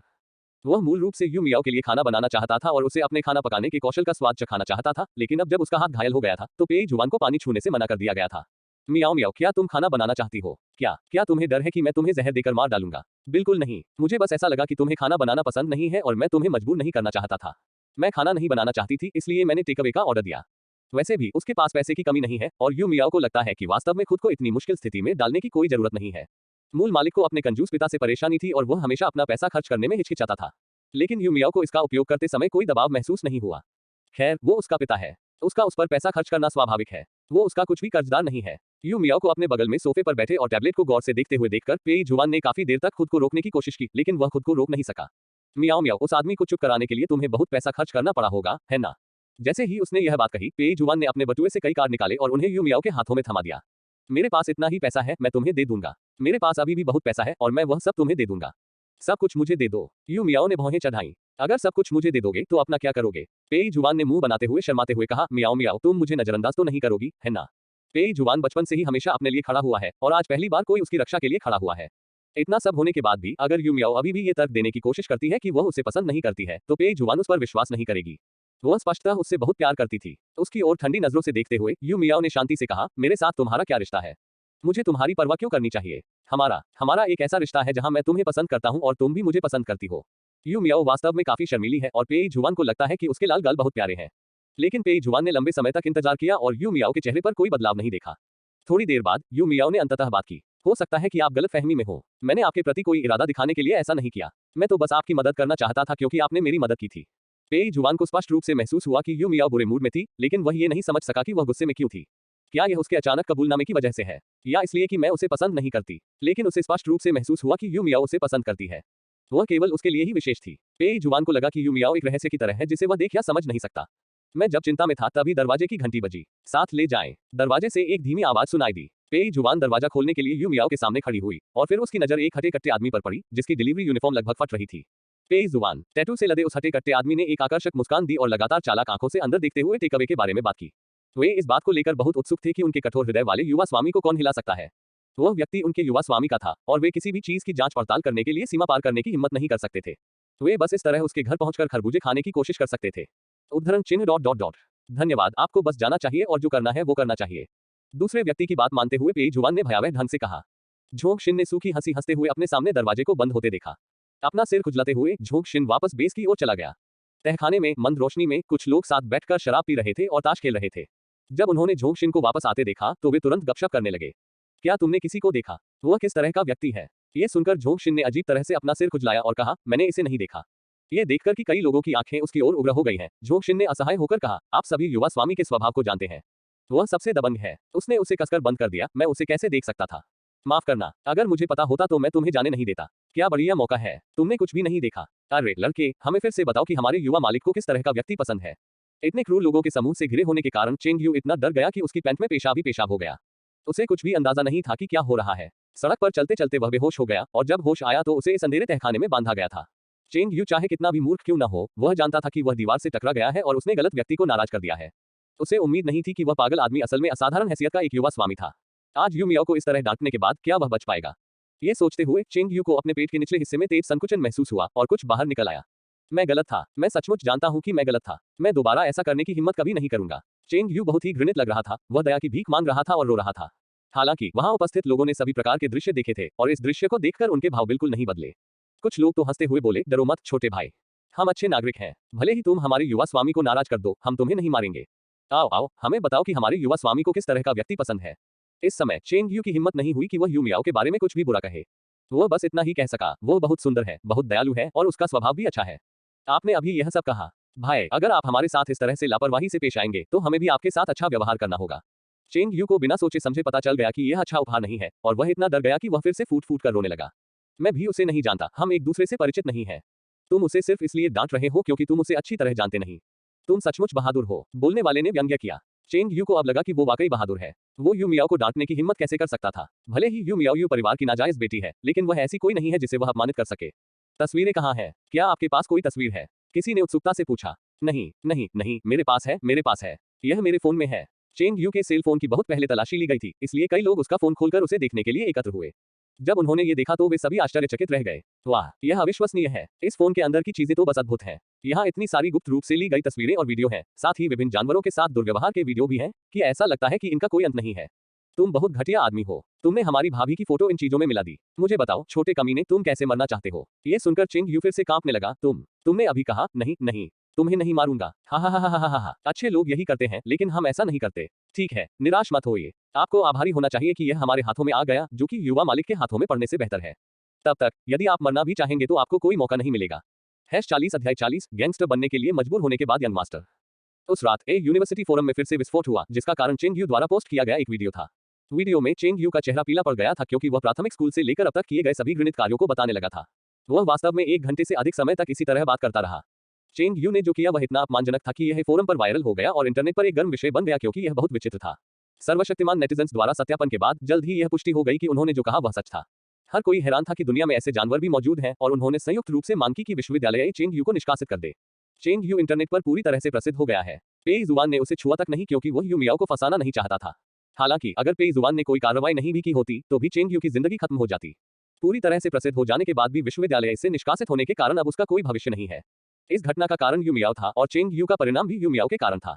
हालांकि सभी को लगा कि चेंग यू इसके लायक है, फिर भी कुछ लोगों को लगा कि यू मियाओ बहुत बुरी है। उन्होंने उसे बस कुछ शब्द डांटे, लेकिन नतीजा कुछ ऐसा निकला। जब वह स्कूल लौटी तो यू मियाओ ने स्पष्ट रूप से अपने प्रति सभी के रवैये में बदलाव महसूस किया, लेकिन उसने इसे ज्यादा गंभीरता से नहीं लिया। नाजायज बेटी होने के कारण उसके ज्यादा दोस्त नहीं थे, और अब पहले से कोई फर्क नहीं है। वह जिस चीज की अधिक परवाह करती थी वह कुछ और थी। संदेश छोड़ने के बाद पेई जुआन बिना एक शब्द कहे चला गया। वह कहाँ गया था? क्या उसे फिर से चोट लगने वाली थी? हालांकि यह उनके चरित्र के आधार पर लिखी गई एक छोटी सी पटकथा थी, लेकिन जब पेई जुआन सचमुच इस तरह से चली गई तो यू मियाओ का मूड बहुत खराब हो गया। उसने उत्सुकता से अपनी उंगलियां भींच ली और काफी देर बाद उसने जवाब दिया, चोट मत खाओ। टेक्स्ट संदेश भेजने के बाद भी यू मियाओ थोड़ा चिंतित था। क्या उसे जाकर उसे देखना चाहिए? हालांकि इससे पहले कि यू मियाओ कुछ समझ पाती, अचानक स्कूल के गेट पर कोई आ गया और उसकी योजना में बाधा डाल दी।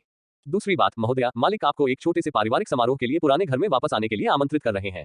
जो व्यक्ति यू मियाओ को लेने आया था वह कोई और नहीं बल्कि उसके दत्तक पिता का सबसे मूल्यवान सचिव था, उसका दूसरा नाजायज भाई लिन जिहांग। उसे देखकर यू मियाओ आश्चर्यचकित हुए बिना नहीं रह सकी। ये सचमुच अजीब था कि वह उसे स्वयं लेने आया था। हालांकि यू मियाओ को जल्द ही समझ आ गया कि लिन जिहांग इतना खुश क्यों दिख रहा था। उस दुष्ट लड़की का जिक्र मुझसे मत करो। मैं अभी मरा भी नहीं हूँ और वह अभी से सत्ता हथियाने के बारे में सोच रही है। क्या वह अब भी मुझे अपना पिता मानती है? सौतेला पिता क्रोधित हो गया, लेकिन लिन जिहांग मुस्कुराया और उसे सांत्वना दी। यू मियाओ इन पाखंडी लोगों से प्रभावित न होकर भावशून्य होकर वहीं बैठी रही। हालांकि यू मियाओ को पारिवारिक भोज में वापस बुलाया गया था, लेकिन उसके सौतेले पिता के पास उससे कहने के लिए कुछ भी नहीं था। उन्होंने उसे एक तरफ छोड़ दिया और लिन जिहांग के साथ कंपनी के मामलों पर बात की। यू मियाओ ने रात के खाने के समय तक इंतजार किया और अंततः यू शुयुन को देखा, जो एकांत कारावास में था। यू मियाओ, जो हमेशा से उसकी नफरत का नंबर 1 लक्ष्य रहा था, अब उसके द्वारा पूरी तरह से नजरअंदाज कर दिया गया था। यू शुयुन ने लिन जिहांग को क्रूरता से देखा और चाहा कि वह उसे जिंदा खा जाए।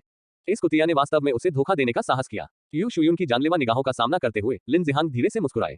क्या मजाक है? वह उस बूढ़े का इकलौता बेटा है। उसे बस अपने पिता के मरने तक चुपचाप इंतजार करना है और कंपनी अपने आप उसके हाथ में आ जाएगी। वह यू शुयुन के साथ सहयोग करने का कृतघ्न कार्य क्यों करेगा और फिर उसे कंपनी का आधा हिस्सा क्यों देगा? वह मूर्ख नहीं है। उसकी बहन में महत्वाकांक्षा तो बहुत है, लेकिन ऐसा लगता है कि उसमें बुद्धि नहीं है। पिताजी, यह एक पारिवारिक पार्टी है, वह यहाँ क्यों है? जैसे ही वे बैठे यू शुयुन ने परेशानी शुरू करने की पहल की। ये स्वाभाविक है क्योंकि लिन जिहांग भी बूढ़े आदमी का बेटा है। हालांकि क्योंकि यू शुयुन का मातृ परिवार शक्तिशाली था और उसके दत्तक पिता उनसे भिड़ना नहीं चाहते थे, इसलिए उन्होंने स्वाभाविक रूप से लिन जिहांग की पहचान जनता के सामने प्रकट नहीं की। बेशक मैं अब सच नहीं बता सकता। सस्ते पिता ने बिना कोई कारण सोचे ठंडे स्वर में नाक भान सिकुड़ी और सीधे कहा, मैंने उसे रात के खाने पर बुलाया है, क्या तुम्हें कोई आपत्ति है? ये जानते हुए कि उसके पिछले कार्यों ने बूढ़े व्यक्ति को नाराज कर दिया था, यू शुयुन दुखी थी और आत्मविश्वास में थोड़ी कमी लग रही थी। अंततः मैं इसे सहन कर सका। मियाओ मियाओ, कृपया आज यही रुकें।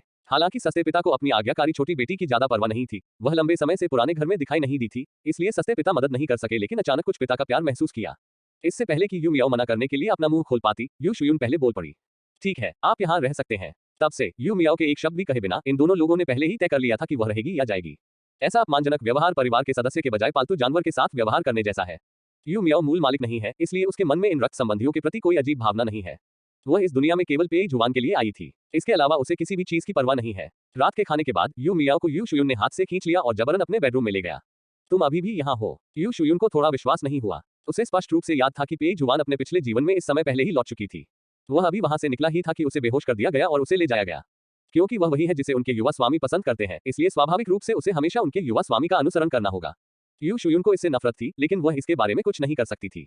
उसने सोचा कि यू मियाओ को भी उसकी तरह ले जाया जाएगा, लेकिन वह अभी भी यहाँ क्यों रह रही थी? यू शुयुन ने नहीं सोचा था कि वे लोग सिर्फ इसलिए हार मान लेंगे क्योंकि यू मियाओ यू परिवार के पास वापस जाना चाहती थी।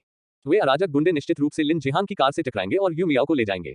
लेकिन क्यों नहीं? वो कुतिया लिन जिहांग मरी नहीं है। यू मियाओ को केवल सामान्य कथानक ही पता था और कुछ विवरण स्पष्ट नहीं थे। इस समय उसे समझ नहीं आ रहा था कि यू शुयुन क्या कह रहा है। मैं यहाँ क्यों नहीं आ सकता? यू मियाओ की अभिव्यक्ति शांत और निर्दोष थी, जिसने यू शुयून को और भी अधिक भ्रमित कर दिया।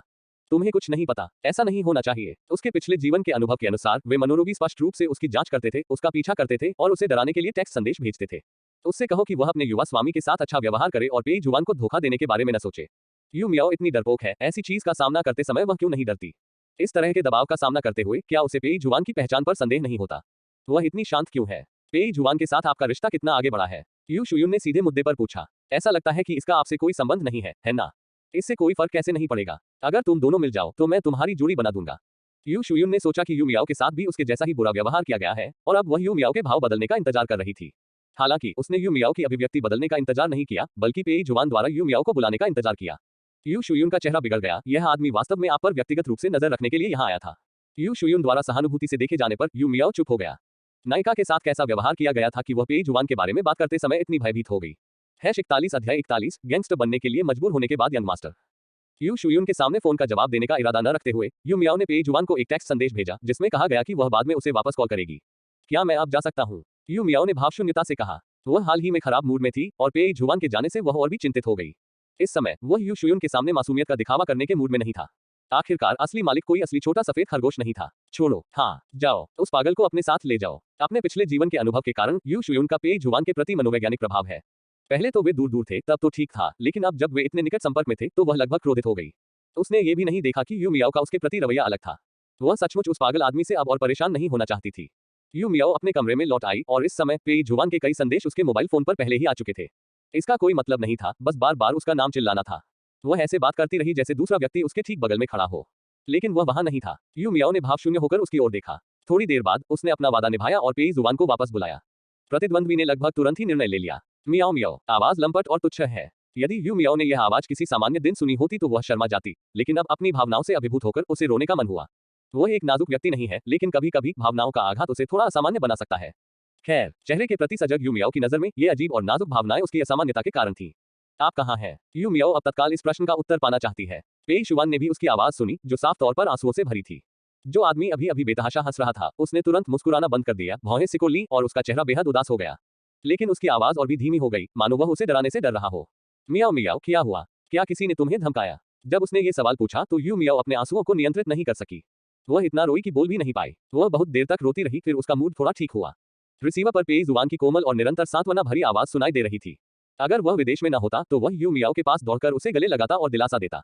उसने पहले ही अपने आदमियों से यू मियाओ के बारे में जानकारी प्राप्त कर ली थी और जानता था कि उसे उसके प्राणघातक शत्रु ने नहीं भेजा था। लेकिन फिर भी पेई जुवान को अभी भी उसके लिए खेद महसूस हुआ। उन्होंने बहुत छोटी उम्र में ही अपनी मां को खो दिया था और जब उन्हें घर वापस लाया गया तो उनके पिता ने उनका स्वागत नहीं किया। इन वर्षों में उनके मियाओ मियाओ को बहुत सारी शिकायतों का सामना करना पड़ा होगा। मैं अभी अभी यू परिवार के पुराने घर लौटा था और मुझे धमकाया गया। पेई जुवान इतना क्रोधित हुआ कि उसने आलीशान कुर्सी का हैंडल खोल दिया। मियाओ मियाओ, मुझे बताओ कि तुम्हें किसने परेशान किया? वह निश्चित रूप से उस व्यक्ति को इसकी कीमत चुकाने पर मजबूर करेगा। यू मियाओ थोड़ी देर रोई और उसकी भावनाएं थोड़ी शांत हो गईं। उसे तुम जैसा कोई भी शब्द कहने में कोई संकोच नहीं हो रहा था। बेशक इसका एक कारण ये भी था कि पेई जुवान उसके साथ नहीं थी, इसलिए उसके लिए स्वेच्छाचारी होना सुविधाजनक नहीं था। वह मोबाइल फोन के सामने बहुत गुस्सा करती थी और कोई भी उसे गले नहीं लगा सकता था या उसे दिलासा नहीं दे सकता था। ये सोचकर यू मियाओ की आंखों में आंसू आ गए। तुम कहाँ थे? मैं तुम्हें बहुत याद करता हूँ। उसकी आवाज बहुत धीमी थी, जिसमें सिसकियां भी थीं, लेकिन पेई जुवान ने फिर भी उसे स्पष्ट रूप से सुना। पेई जुवान को लगा कि उसका दिल कांप रहा है और उसके दिल में एक अवर्णनीय भावना फैल गई। किसी को भी उससे ऐसी उम्मीदें और निर्भरता कभी नहीं रही थी। पेई जुवान के दिल में बस गर्माहट, संतुष्टि और थोड़ा भावुकता का एहसास हुआ। उसकी मसालेदार छोटी खरगोश ने अंततः उसके सामने अपना दिल खोल दिया। उसने कहा कि उसे उसकी याद आती है। मियाओ मियाओ, मुझे भी तुम्हारी याद आती है। मैं तुमसे कुछ ही दिनों से दूर हूँ, लेकिन मुझे तुम्हारी इतनी याद आ रही है कि मैं सो नहीं पा रहा हूँ। वे एक दूसरे को कुछ ही दिनों से जानते थे, लेकिन पेई जुवान को पता चला कि वह वास्तव में उसके बिना नहीं रह सकता। वह बचपन से ही अकेले रहते आए हैं, इसलिए उन्हें बहुत पहले ही इसकी आदत हो जानी चाहिए थी। लेकिन यू मियाओ को कुछ ही दिनों तक जानने के बाद वह मानो उसके वशीभूत हो गया था। जैसे ही वह उससे दूर होता, अकेलापन उसे घेर लेता। हालांकि उसे वापस आना पड़ा। पेई जुवान ने कभी खुद को सफेद करने का इरादा नहीं किया था। आखिरकार उसके हिंसक मूड को कम करने का यही एकमात्र तरीका था। लेकिन अब बात अलग है। उसके पास कोई है जिसे वह पसंद करता है और वह व्यक्ति बहुत नाजुक और संवेदनशील है। वह खुद को खतरे में कैसे डाल सकता था और उसे चिंतित कैसे कर सकता था? इसके अलावा उनके ज्यादातर पारिवारिक व्यवसाय विदेश में है। क्या उन्हें अपनी पत्नी से अलग रहना पड़ेगा? वह इसे बर्दाश्त नहीं कर सकता। पेई जुवान के प्यार भरे शब्दों को सुनने के बाद यू मियाओ का मूड आखिरकार सुधर गया। लेकिन ये पर्याप्त नहीं है। यू मियाओ ने रुंधे गले से पूछा, क्या तुम मुझे पसंद करते हो? तुम मुझे कितना पसंद करते हो? पेई जुवान ने जब उसका प्रश्न सुना तो वह हंसना चाहता था, लेकिन वह उसे अपनी बाहों में खींचकर अच्छी तरह सहलाना भी चाहता था। छोटी उम्र में अपने रिश्तेदारों को खो देने के कारण उसकी मियाओ मियाओ को प्यार की बहुत कमी महसूस हो रही होगी, जिसके कारण वह इतनी बेचैन है। चूंकि वह सुनना चाहती थी, पेई जुआन उसे बताता रहा। मियाओ मियाओ, मैं तुम्हें देखना चाहता हूँ। यद्यपि वह तुरंत वापस नहीं जा सके, फिर भी वीडियो उपलब्ध था। वह अपनी प्रेमिका से अभी मिलना चाहता था। हालांकि यू मियाओ ने उसे अस्वीकार कर दिया। यू मियाओ भी उसे देखना चाहती थी, लेकिन जब उसने आईने में देखा और रोने से उसकी आंखें लाल और सूजी हुई देखीं, तो उसे थोड़ी शर्मिंदगी महसूस हुई। पेई जुआन ने अब उसे गुस्सा दिलाने की हिम्मत नहीं की, क्योंकि उसे अभी अभी थोड़ा शांत किया गया था। चूंकि यू मियाओ ऐसा नहीं चाहती थी, इसलिए उसने उस पर दबाव नहीं डाला। पेई जुआन, तुम कब वापस आओगे? मुझे तुम्हारी बहुत याद आती है, क्या तुम जल्दी वापस नहीं आ सकते? अगर तुम पहले वापस आओगे तो मैं तुम्हें इनाम दूंगा। उसकी चिंता बिल्कुल स्पष्ट थी। इतनी तत्काल आवश्यकता और निर्भरता के कारण पेई जुआन को बिल्कुल भी परेशानी महसूस नहीं हुई। उसका मूड और भी खुश हो गया। ओह, तुम मुझे क्या इनाम दोगे? उसे मीठी आवाज में ये कहते हुए सुनकर कि वह उसे याद करती है, पेई जुआन को बहुत संतुष्टि महसूस हुई और उसने इनाम की परवाह नहीं की। लेकिन जल्द ही उन्होंने अपना मन बदल लिया। भेजी गई तस्वीरों में लड़की की त्वचा गोरी और छरहरी थी। पतले कंबल ने उसके केवल मुख्य अंगों को ही ढका था, जिससे बर्फ जैसी सफेद त्वचा का एक बड़ा हिस्सा हवा के संपर्क में था। पेई जुआन ने अपने जीवन में कभी कोई फिल्म नहीं देखी थी, लेकिन जब उसने ऐसा रोमांचक दृश्य देखा तो वह तुरंत तैयार हो गया। चिपचिपी निगाहें फोटो में लड़की की त्वचा के हर खुले इंच को चाट रही थी। पेई जुआन ने यह भी पाया कि उसकी बाईं छाती पर कॉलरबोन के ठीक नीचे एक छोटा सा अस्पष्ट तिल था। यह इतना लुभावना है, मानो किसी के द्वारा इसे मुंह में डालने का इंतजार कर रहा हो। मुंह भर, मुंह भर, मुंह भर। पेई जुआन इस कल्पना से पूरी तरह मंत्रमुग्ध हो गया था। उसकी आवाज भारी हो गई थी और उसकी सांसें तेज चल रही थी। मियाओ मियाओ, तुम्हारा क्या मतलब है? लेकिन यू मियाओ ने उसे कोई जवाब नहीं दिया। एक अस्पष्ट और चिपचिपी कराह के बाद फोन काट दिया गया। पेई जुआन अकेली रह गई। उसका चेहरा लाल हो गया और वह घर जाने के लिए उत्सुक थी। #42 अध्याय 42 गैंगस्टर बनने के लिए मजबूर होने के बाद यंग मास्टर। क्योंकि वह बहुत देर तक रोती रही थी, इसलिए अगले दिन जब यू मियाओ उठी तो उसकी आंखें आश्चर्यजनक रूप से सूजी हुई थीं। यू मियाओ ने अपनी आंखें छुईं, लेकिन वह कुछ नहीं कर सका। उसने सोचा कि लगभग 1 घंटे बाद आंखें धीरे धीरे ठीक हो जाएंगी। वह अपनी आंखों में इतनी सूजन के साथ नीचे खाना खाने गई कि उसकी दोनों पलकें गायब हो गईं और किसी ने भी यू मियाओ के बारे में कुछ भी असामान्य नहीं देखा। यू मियाओ को भी इसकी ज्यादा परवाह नहीं थी। इसके बजाय ये यू शुयुन था, जो हमेशा से उसे नापसंद करता था, जिसने देखा कि उसके साथ कुछ गड़बड़ है। क्या आप रो रहे हैं? यू मियाओ की सूजी हुई आंखों को देखकर यू शुयुन को बिना सोचे समझ आ गया कि यह पेई जुआन ही होगा जिसने ये किया होगा। उसने सोचा कि अगर वह उन दो लोगों को एक साथ लाएगी जिनसे वह सबसे ज्यादा नफरत करती है और उन्हें एक दूसरे को प्रताड़ित करने देगी तो वह बहुत खुश होगी। लेकिन यू शुयुन को पता चला कि ऐसा नहीं था। उसने शुरू में सोचा था कि उसकी सारी त्रासदी इन दो लोगों के कारण हुई थी, लेकिन जब वह दोबारा जीवित हुई तो यू शुयुन को कई चीजें स्पष्ट रूप से दिखाई देने लगी, जिन्हें उसने अपने पिछले जीवन में स्पष्ट रूप से नहीं देखा था। उसने सोचा कि उसके पिता उससे बहुत प्यार करते हैं, लेकिन वे उसे कंपनी के मामलों में हस्तक्षेप करने की अनुमति नहीं देते। वह पहले से ही इतनी बूढ़ी हो चुकी है, लेकिन वह उसे कंपनी में शामिल नहीं होने देता। वह कंपनी किसे सौंपने वाला है? भले ही यू शुयुन बहुत बुद्धिमान नहीं थी, फिर भी उसे कुछ संदेह होने लगे। जब बूढ़े आदमी की नाजायज बेटी हो सकती है तो उसका नाजायज बेटा क्यों नहीं हो सकता? जिस तरह से वह दिख रहे हैं, उससे ये स्पष्ट है कि वह कंपनी को किसी और को सौंपना चाहते हैं। यू मियाओ की तुलना में, जो बहुत बौद्ध और कानून का पालन करने वाला है, यू शुयुन अब संभावित नाजायज बच्चे के प्रति अधिक सतर्क और घृणास्पद है। ये उसकी कंपनी है। अगर उसके हाथों ये बर्बाद भी हो जाए तो भी वो किसी को इसमें शामिल नहीं होने देगी। अगर भविष्य में तुम्हें कुछ भी मिले तो मुझे बताना। तुलना के बिना कोई हानि नहीं है। नाजायज बेटे की तुलना में जो उसके हितों का उल्लंघन करेगा, नाजायज बेटी यू मियाओ महत्वहीन लगती थी। उसने अपनी पिछली गणनाओं के लिए थोड़े मुआवजे के रूप में यू मियाओ की देखभाल करने में भी कोई आपत्ति नहीं जताई। यू मियाओ ने यू शुयुन की बातों पर ज्यादा प्रतिक्रिया नहीं दी। यू शुयुन एक अच्छा इंसान नहीं है, इसलिए शायद वह उसकी ज्यादा परवाह नहीं करता। ऐसा कुछ कहना सड़क पर आवारा बिल्ली के प्रति अचानक सहानुभूति महसूस करने से भिन्न नहीं है। आप इसे अपनी इच्छानुसार बचा सकते हैं या अपनी इच्छानुसार फेंक सकते हैं। वे सभी आवेगपूर्ण थे और उनकी गिनती नहीं की जा सकती। यू मियाओ ने नकली मुस्कान बिखेरी, प्यार से कहा, धन्यवाद बहन, फिर धीरे से चली गई और अपने कमरे में वापस चली गई। उसे जाते हुए देखकर यू शुयुन का चेहरा काला पड़ गया और उसके दिल में जो छोटी बहन का प्यार उभरा था वह गायब हो गया। वह वास्तव में यू मियाओ की मदद करना चाहती थी, लेकिन उसने यह उम्मीद नहीं की थी कि यह लड़का इसकी सराहना नहीं करेगा। ऐसा मत सोचो कि वह यू मियाओ का व्यंग्य नहीं सुन सकती। क्या ये छोटी कुतिया सोचती है कि सिर्फ इसलिए कि वह पेई जुआन के साथ है, वह उसे अनदेखा कर सकता है? उसने ये भी नहीं सोचा कि क्या वह पेई जुआन जैसे पागल आदमी को नियंत्रित कर सकती है। ठंडी सांस लेते हुए यू शुयुन भी अपने कमरे में लौट आई। तारांकन कमरे के अंदर यू मियाओ आराम करने के लिए कोई फिल्म ढूंढने की योजना बना रही थी। अचानक खिड़की के बाहर शोर हुआ, मानो खिड़की के शीशे पर कोई चीज टकराई हो। यू मियाओ ने पर्दे खोले और ये देखकर थोड़ा आश्चर्यचकित हुआ कि यह एक ड्रोन था। ड्रोन के नीचे कुछ लटका हुआ था। यह एक छोटा सा केक था जो यू मियाओ को बहुत पसंद था। उस पर एक नोट भी लटका हुआ था, प्रिय, जब तक मैं वापस नहीं आ जाता तब तक इस छोटे केक को अपने साथ रहने दो। मुद्रित फॉन्ट बहुत कठोर था, लेकिन यू मियाओ ने फिर भी अपने होठों के कोनों को थोड़ा ऊपर उठाया। केक प्राप्त करने के बाद ड्रोन ने खिड़की से दूर उड़ने से पहले खुशी से कुछ बार घूमकर देखा। सामान को वापस बेडरूम में ले जाते हुए यू मियाओ ने एक तस्वीर ली और उसे पेई जुआन को भेज दिया। ये आपका है क्या? ठीक है। जैसे कि वह उसका इंतजार कर रहा था, यू मियाओ को संदेश भेजते ही जवाब मिल गया। मियाओ मियाओ, बिल्ली का बच्चा चुंबन जेपीजी। पेई जुआन, क्या तुम मुझ पर जासूसी कर रहे हो? पेई जुआन एक पल के लिए स्तब्ध रह गया। उसे उम्मीद नहीं थी कि यू मियाओ अचानक इतने आकर्षक माहौल में इतनी शक्तिशाली चाल का उपयोग करेगा। वह जानता था कि यह छोटा केक भेजने का कार्य था जिसने यू मियाओ को संदिग्ध बना दिया था, लेकिन जब उसने देखा कि सुबह उठने के बाद दूसरे पक्ष की आंखें स्पष्ट रूप से लाल और सूजी हुई थी, तो पेई जुआन को वास्तव में व्यथित महसूस हुआ। चूंकि मैं तुरंत उसके पास जाकर उसे सांत्वना नहीं दे सकता, इसलिए कम से कम मुझे कुछ और तो करना ही होगा। पेई जुआन उसे उदास नहीं देख सका। लेकिन क्या कोई सचमुच इस तरह निगरानी रखना चाहता है? पेई जुआन ने बहुत संघर्ष किया और बहस करने लगा। ये निगरानी नहीं है, ये सुरक्षा है। हाँ, यू मियाओ ने इस मुद्दे पर ज्यादा ध्यान नहीं दिया और उनसे बात करना बहुत आसान था। आप कहते हैं कि सुरक्षा ही सुरक्षा है। हालांकि उसकी उदासीन प्रतिक्रिया ने पेई जुआन को और भी असहज कर दिया। एक लंबी चुप्पी के बाद पेई जुआन ने सच बताने का फैसला किया। ये सुरक्षा है, लेकिन यह निगरानी भी है। मियाओ मियाओ, मैं तुम्हारे बिना नहीं रह सकता और मैं ये स्वीकार नहीं कर सकता कि तुम मेरी नजरों से ओझल हो जाओ। मुझे खेद है, मुझे पता है कि यह सही नहीं है। ठीक है, मैं समझ गया। पेई जुआन की झुंझलाहट को रोकते हुए यू मियाओ ने अपनी उंगलियों से कीबोर्ड पर चतुराई से टैप किया। मुझे भी तुम्हारी याद आती है, मैं तुम्हें देखना चाहता हूँ, मैं तुम्हारे बारे में सब कुछ जानना चाहता हूँ, मैं हर समय तुम्हारी गतिविधियों के बारे में जानना चाहता हूँ। पेई जुआन, एक आदान प्रदान के रूप में यही किया जाना चाहिए, है ना? ये पहली बार था जब किसी ने कहा कि वे उस पर निगरानी रखना चाहते हैं। पेई जुआन को बहुत उत्साह महसूस हुआ और कुछ नाटक के दृश्य उसके दिमाग में बहुत ही अनुचित समय पर उभरे। यद्यपि उसकी पत्नी देखने में अच्छी लगती है, लेकिन उसका स्वभाव अजीब सा है। वह उस तरह का आदमी था जो उस पर बहुत बेतहाशा सवारी करता था।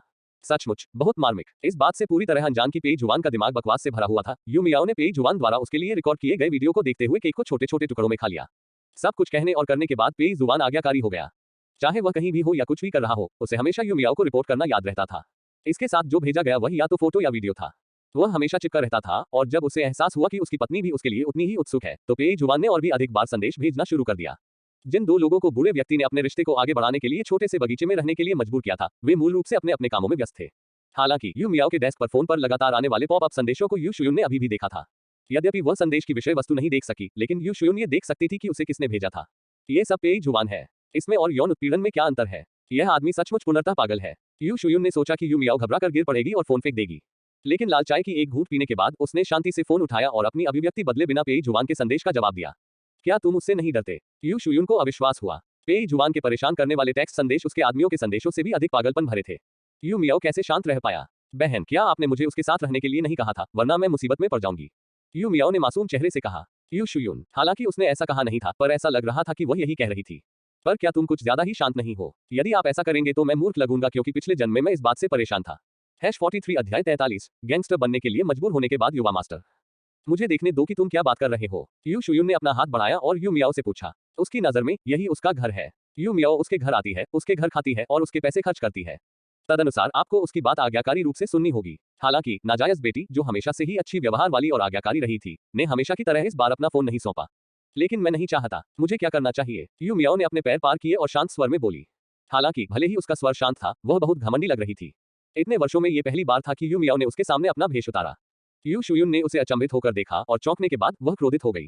तुम्हारे लिए अच्छा है। मुझे पता था कि तुम बस इतना अच्छा बनने का नाटक कर रहे हो। तुम मुझे और पापा को खुश करने का नाटक कर रही हो। आखिर तुम क्या करना चाहती हो? क्या तुम मुझे नुकसान पहुंचाने के लिए लिन जिहान के साथ मिलीभगत कर रहे हो? इस अवधि के दौरान अनुभव की गई निराशा के बारे में सोचकर यू शुयून अब शांत नहीं हो सकी। उसने यू मियाओ को भयंकर रूप से घूरा। उसे लगा कि नई नफरत और पुरानी शिकायतों ने उसे यू मियाओ को जिंदा खा जाने के लिए मजबूर कर दिया है। बहन, आपकी कल्पनाशीलता बहुत ज्यादा है। मुझे आपकी पारिवारिक संपत्ति में कोई दिलचस्पी नहीं है। न तो मूल मालिक और न ही यू मियाओ को यू परिवार की संपत्ति में कोई दिलचस्पी थी, न ही वे इन लोगों के बीच के विवादों में शामिल होना चाहते थे। लेकिन यू शुयून को उसकी बात पर विश्वास नहीं हुआ। इस दुनिया में पैसा किसे प्रिय नहीं है? यदि यू मियाओ को पैसे नहीं चाहिए थे, तो वह मेरे पास क्यों आई? तुम्हें लगता है कि मैं इस पर विश्वास करूंगा? तुम्हें पैसों से प्यार नहीं है, तो फिर इतने सालों में यू परिवार से मिले इतने सारे पैसे खर्च करने का क्या मतलब है? क्या तुम्हें पैसों से प्यार नहीं है? उस समय तुम्हारी माँ ने मेरे पिता को क्यों बहकाया था? यू शुयून जब छोटी थी तो उसे हमेशा लगता था कि उसका परिवार खुशहाल है। उसके माता पिता उससे बहुत प्यार और देखभाल करते थे और वह दुनिया की सबसे खुश इंसान थी। लेकिन यू के घर पर आई लड़की, जो उससे कई साल छोटी थी, ने उसकी माँ और उसे खुलेआम थप्पड़ मार दिया। यद्यपि उसके पिता ने बताया कि यह नशीली दवा के सेवन के बाद किया गया अचेतन व्यवहार था, फिर भी उसके माता पिता के बीच संबंध टूट गए। उसकी माँ भी अपने खराब मूड के कारण विदेश चली गई थी और यह सब यू मियाओ की वजह से है। लेकिन यू मियाओ ने इस पर उपहास किया। प्रलोभन, क्या यही स्पष्टीकरण तुम्हारे पिता ने तुम्हें दिया था? यू शुयून, क्या तुम मानसिक रूप से विक्षिप्त हो? क्या तुम ऐसी बातों पर विश्वास करते हो? ओह, क्या तुम अपनी माँ को बचाने की कोशिश कर रहे हो? उसने किसी और के पति को बहकाया और किसी और के परिवार को बर्बाद कर दिया। इसमें छिपाने के लिए क्या है? यू मियाओ ने उसे अजीब नजरों से देखा, उसकी बुद्धिमत्ता को समझने में असमर्थ। मेरी माँ के पास केवल एक ही पुरुष था, तुम्हारे पिता, लेकिन तुम्हारे पिता के पास 2 से अधिक महिलाएं थीं, तुम्हारी माँ और मेरी माँ। क्या हमेशा कोई और ही उसे बहकाता है? सीधे शब्दों में कहें तो उसका लिंग उसके शरीर पर है, और यदि वह कड़ा नहीं है, तो उसे ऐसा करने के लिए कौन मजबूर कर सकता है? ये कहना बहुत कठोर है। यू शुयून, जो 2 जन्म जी चुकी थी लेकिन अभी भी कोई अनुभव नहीं रखती थी, यू मियाओ के शब्दों को सुनकर शर्मिंदा महसूस करने लगी। लेकिन फिर भी उसने अवचेतन रूप से अपने पिता का बचाव किया। उसे नशा दिया गया था और वह ऐसा नहीं करना चाहता था। यू शुयून के साथ बहस करने में आलस्य के कारण यू मियाओ ने सीधे कहा, मैं इसे फिर से कहूंगा, मुझे आपके परिवार के पैसे में कोई दिलचस्पी नहीं है। अगर मेरी माँ बीमारी से नहीं मरती तो उन्होंने मुझे यहाँ आने के लिए नहीं कहा होता। दरअसल इस घर में ऐसा कुछ भी नहीं है जो मुझे यहाँ रहने के लिए प्रेरित करे। अगर हो सके तो मैं अपनी माँ के साथ रहकर एक साधारण लेकिन खुशहाल जिंदगी जीना पसंद करूंगा। इससे तुम्हारा क्या मतलब है? क्या तुम्हें अभी लगता है कि यू परिवार ने तुम्हारे साथ अन्याय किया है? यू शुयून गुस्से से बोली। यहाँ आप हैं, खाने कपड़े की कोई चिंता नहीं। यही वो जिंदगी है जिसका सपना बहुत से लोग देखते हैं, लेकिन जी नहीं पाते। और किस बात से असंतुष्ट हैं आप? यू मियाओ ने उसकी ओर देखा और हंसने से खुद को रोक नहीं पाई। लेकिन क्या वह स्वयं भी अपने पिछले जन्म में नियंत्रण और मानसिक यातना को सहन करने में असफल नहीं रही थी? पेई परिवार ने उसे जो धन दिया वह बहुत से लोग मांग भी नहीं सकते थे। लेकिन क्या वह अभी भी असंतुष्ट या नाराज नहीं है? क्या आप स्वयं भी इस स्थिति से गुजर चुके हैं, लेकिन फिर भी आप अन्य लोगों के अनुभवों के साथ सहानुभूति नहीं रख पाते? क्या तुम्हें लगता है कि मैं यहाँ खुश हूँ, लेकिन क्या तुम भूल गए हो कि तुम ही हो जो मुझे सबसे ज्यादा परेशान करते हो? या फिर आप ये सोचते हैं कि जब तक आपके पास पैसा है, किसी भी शिकायत को नजरअंदाज किया जा सकता है? यू शुयून, क्या आपको ऐसा लगता है? यू मियाओ द्वारा याद दिलाए जाने पर यू शुयून को भी अपना पिछला जीवन याद आ गया। ये स्पष्ट था कि पेई जुआन उससे प्यार नहीं करता था और उसे देखना भी नहीं चाहता था। लेकिन पेई जुआन के अधीनस्थों और उन दो मनोरोगी परिवार के सदस्यों ने मांग की कि उसे पेई जुआन के पास ही रहना होगा। ऐसा सिर्फ इसलिए है क्योंकि वह एकमात्र व्यक्ति है जो इतने वर्षों में पेई जुआन के करीब आ सकी है। उसे हिरासत में ले लिया गया और उसकी गतिविधियां उस जागीरता की सीमित कर दी गईं। हालांकि वह अच्छे कपड़े पहनती और अच्छा खाना खाती थी, फिर भी उसके कार्ड में पैसे बेहिसाब थे। लेकिन वह अभी भी दुखी है। वह इतनी चिंतित थी कि वह सारी रात सो नहीं सकी और चाहती थी कि वह तुरंत मर जाए। उस समय उसका सबसे बड़ा सपना वहां से निकल जाना था। इस समय यू मियाओ की आंखों का सामना करते हुए यू शुयून को अचानक थोड़ा दोषी महसूस हुआ। लेकिन यू शुयून अपनी गलती को यूं ही स्वीकार नहीं करना चाहती थी, इसलिए उसने गर्दन अकड़ते हुए कहा, अगर तुम्हें खुशी महसूस नहीं हो रही है तो बस चले जाओ, कोई तुम्हें रोक नहीं रहा है। हालांकि चूंकि आप जा रहे हैं, इसलिए आप अब यू परिवार के सदस्य नहीं हैं। आपको पिछले 10 वर्षों में मेरे द्वारा आप पर खर्च किए गए सभी पैसे वापस करने होंगे। यू मियाओ 9 साल की उम्र में यू परिवार में आई थी। अब लगभग 10 साल हो गए हैं। यू शुयून जानती थी कि वह इतने कम समय में इतना पैसा नहीं जुटा पाएगी। उसने ये सिर्फ यू मियाओ को अपमानित करने के लिए कहा। भले ही उसने कुछ गलत किया हो, लेकिन नाजायज बेटी यू मियाओ को उसकी आलोचना करने का कोई अधिकार नहीं था। यू शुयून पैसे के लिए यू मियाओ के सामने झुकने का इंतजार कर रही थी, लेकिन इस समय मेज पर यू मियाओ का सेल फोन अचानक बज उठा। फोन करने वाला पेई जुआन था। यू मियाओ ने एक बार फोन काट दिया, लेकिन जल्द ही फोन फिर बज उठा। इस बार यू मियाओ ने कॉल का उत्तर दिया। उसने अभी फोन उठाया ही था कि पेई जुआन की शक्तिशाली आवाज फोन से बाहर आई। मैं मियाओ मियाओ का कर्ज चुका दूंगा। पेई जुआन ने पहले यू मियाओ के फोन पर निगरानी उपकरण नहीं लगाया था क्योंकि उसे डर था कि यू मियाओ को पता चल जाएगा। अब जब उसने पाया कि यू मियाओ को इस मामले पर कोई आपत्ति नहीं है, तो पेई जुआन स्वाभाविक रूप से यू मियाओ के मोबाइल फोन में मॉनिटरिंग सॉफ्टवेयर स्थापित करने के लिए खुश था। लेकिन यह अविश्वसनीय था, उसने जो कुछ भी हुआ वह सब सुन लिया। तो उसकी पत्नी को वास्तव में इस तरह से परेशान किया गया था। वह कुछ और कहने की हिम्मत नहीं कर सका, लेकिन जहां तक पैसों की बात है तो उसके पास वास्तव में पैसों की कोई कमी नहीं थी। उनके परिवार के पास इतना पैसा है कि वह उसे कई जन्मों तक उड़ा सकते हैं। अब अपनी पत्नी के लिए खड़े होने का मौका है। मियाओ मियाओ, डरो मत, मैं तुम्हारे लिए वहां रहूंगा चाहे तुम कितना भी पैसा कमा लो। हालांकि उसकी आवाज सुनने के बाद यू शुयून का यू मियाओ से पैसे मांगने का दिल नहीं हुआ। वह बुरी तरह डर गई। उसने कभी सोचा भी नहीं था कि पेई जुआन का हाथ इतनी दूर तक पहुंच सकता है और यू मियाओ पर इस हद तक नजर रख सकता है। वह हाल ही में यू मियाओ के साथ थी, क्या वह भी निगरानी में हो सकती है? 44 अध्याय 44 गैंगस्टर यंग मास्टर बनने के लिए मजबूर होने के बाद का अंत। यू शुयून को मनोवैज्ञानिक आघात का सामना करना पड़ा है। हालांकि यह पेई जुआन के पागल अधीनस्थ थे जो उसे परेशान कर रहे थे, लेकिन कौन जानता था कि जब उन्होंने कार्रवाई की तो यह पेई जुआन का इरादा था। यू शुयून इतनी डरी हुई थी कि वह बोलने की भी हिम्मत नहीं कर पा रही थी। क्या होगा यदि पेई जुआन ने उसे फिर से निशाना बनाया? ये सोचकर यू शुयून अब पैसे मांगने या यू मियाओ को अपमानित करने के बारे में सोचना नहीं चाहती थी। उसने अपनी स्कर्ट उठाए और हवा की तरह भाग गई। यू शुयून के जाने के बाद भी पेई जुआन फोन के दूसरी तरफ पूछ रहा था, मियाओ मियाओ, तुम कितना वापस देना चाहती हो? मैं तुम्हें अभी फोन करता हूँ। वह सचमुच यू मियाओ पर पैसा खर्च करना चाहता था। आखिरकार उसका सारा पैसा उसकी पत्नी पर खर्च हो गया। अन्यथा उसके पैसे कमाने का क्या मतलब है? अब जबकि दर्शक चले गए थे, यू मियाओ अपनी कुर्सी पर वापस बैठ गई और पेई जुआन को चिढ़ाना चाहती थी। मैं पैसे वापस करने में आपकी मदद करने की इच्छा की सराहना करता हूं, लेकिन मैं अभी भी एक छात्र हूं और मेरे पास पैसे कमाने की क्षमता नहीं है, इसलिए मेरे पास आपको पैसे वापस करने का कोई तरीका नहीं है। रिसीवर से यू मियाओ की परेशान आवाज सुनकर पेई जुआन उसे दुखी नहीं कर सका। वह बस ये कहने ही वाला था कि उसे इसे वापस चुकाने की आवश्यकता नहीं है, तभी उसने यू मियाओ को दयनीय रूप से बोलते सुना। यदि आपके पास भुगतान करने के लिए पैसे नहीं है तो क्या मैं अपने शरीर से भुगतान कर सकता हूँ? पेई जुआन फिर से घर जाने के लिए उत्सुक था। तारांकन, हालांकि उसने वापसी की यात्रा को तेज करने की पूरी कोशिश की थी, लेकिन पेई जुआन को लगा कि इस तरह के प्रलोभन के बाद वह और भी तेजी से जा सकता है। तो कुछ दिनों बाद शाम को यू मियाओ, जो अभी नहाकर आई थी, ने अपने दरवाजे पर दस्तक सुनी। जब दरवाजा खुला तो पेई जुआन वहां थी, जिसे मैंने काफी समय से नहीं देखा था। दूसरे पक्ष के आने से पहले वह साफ तौर पर सज धज कर तैयार था। वह दिखावटी अंदाज में दरवाजे से टिका हुआ था। वह लंबा था और उसकी लंबी टांगें थीं, जो किसी पुरुष मॉडल से भी ज्यादा मर्दाना लग रही थी। प्रिय, मैं यहाँ ऋण वसूलने आया हूँ। अपना धूप का चश्मा उतारने के बाद पेई जुआन ने यू मियाओ की कमर में अपनी बाहें डाल दी और उसे चूम लिया। आज रात वह उस छोटे से तिल को अच्छी तरह देखना चाहता है। तारांकन, एक तरफ वे दोनों लंबे अलगाव के बाद नवविवाहितों की तरह थे, जबकि दूसरी तरफ यू शुयून, जिसने अंततः लिन जिहान की पहचान का पता लगा लिया था, इतनी गुस्से में थी कि उसने अपने हाथ में रखे दस्तावेजों को लगभग फाड़ दिया। उसने कभी नहीं सोचा था कि लिन जिहान, जिसे उसके पिता ने इतने सालों तक प्रशिक्षित किया था, वास्तव में उसके पिता का नाजायज बेटा होगा। बूढ़े आदमी ने जो कहा उससे ये स्पष्ट था कि वह कंपनी को लिन जिहान को देना चाहता था। यू शुयून को यह भी पता चला कि बूढ़ा आदमी उन शेयरों को छूना चाहता था जो उसकी मां ने उसे छोड़े थे। वह वास्तव में उस कमीने को अपना शेयर देना चाहता था। यू शुयून ने अपने दांत भींच लिए, उसके दिल में हत्या का इरादा बढ़ रहा था। कुछ दिनों बाद वो स्वस्थ बूढ़ा आदमी अचानक फिसलकर सीढ़ियों से नीचे गिर गया और पूरी तरह सड़ गया। अपने कानूनी प्रथम उत्तराधिकारी के रूप में कंपनी का नियंत्रण लेने के बाद यू शुयून ने जो पहला काम किया वह था लिन जिहान को नौकरी से निकालना। यू शुयून अब आभारी था कि बूढ़े व्यक्ति ने लिन जिहांग को इतनी अच्छी तरह से छिपाया था कि अगर वह बाहर चिल्लाता भी कि वह बूढ़े व्यक्ति का बेटा है तो कोई भी उस पर विश्वास नहीं करेगा। हालांकि लिन जिहांग, जो इतने सालों से व्यवसाय चला रहे थे, ऐसे कैसे हार मान सकते थे। इसलिए जब यू मियाओ ने उन दोनों के बारे में फिर से खबर सुनी तो उनमें से एक कार दुर्घटना में घायल हो गया था और उसके पैर में गंभीर चोटें आई थी, जिसके कारण उसे अस्पताल में भर्ती कराया गया था। कंपनी द्वारा कर चोरी करने के कारण एक अन्य मामला भी ऑरेंज को दिया गया। इस घटना ने इंटरनेट पर खूब हंगामा मचाया। यू मियाओ ने इसे यूं ही नजरअंदाज कर दिया और इस पर ध्यान देना बंद कर दिया। वह स्कूल जाती रही, पेई जुवान खेलती रही और बहुत आरामदायक जीवन जीती रही। उनके पूर्व व्यावसायिक पाठ्यक्रम शिक्षक फू चुन को भी कदाचार के कारण हटा दिया गया। लेकिन फिर भी यू मियाओ के आसपास लोगों की संख्या भयावह थी। हालांकि यू मियाओ ने स्पष्ट रूप से कहा कि उसका पहले से ही एक प्रेमी है और उसने कभी भी विपरीत लिंग के किसी भी सदस्य के प्रति कोई अंतरंग इशारा नहीं किया है। फिर भी पेई जुवान नाखुश थी। इस समय यू मियाओ ने पहले ही प्रतियोगिता में अपनी पहचान बना ली थी और इंटरनेट पर उनके बड़ी संख्या में प्रशंसक थे। वे प्रशंसक, पुरुष और महिला दोनों, उसकी पत्नी को पत्नी कहकर बुलाते थे, जिससे पेई जुवान इतना क्रोधित हो जाता था कि वह लगभग मर ही जाता था। और दैनिक जीवन के बारे में जो उन्होंने ऑनलाइन पोस्ट किया, उसके साथ उनका ऑनलाइन नाम म्याओ म्याओ का एकमात्र पति। चाहे आप इसे किसी भी नजर से देखें, वह एक विकृत व्यक्ति की तरह महता है। अपनी अत्यधिक कल्पना और मजबूत विकृत स्वाद के कारण पेई जुवान ने एक निश्चित स्तर की प्रसिद्धि भी प्राप्त की। प्रशंसक मंडली में हर कोई जानता है कि यू मियाओ का एक अति कट्टर अमीर प्रशंसक है जो उनके साथ बिताए मधुर दैनिक जीवन की कल्पना करते हुए उस पर पैसा खर्च करता है।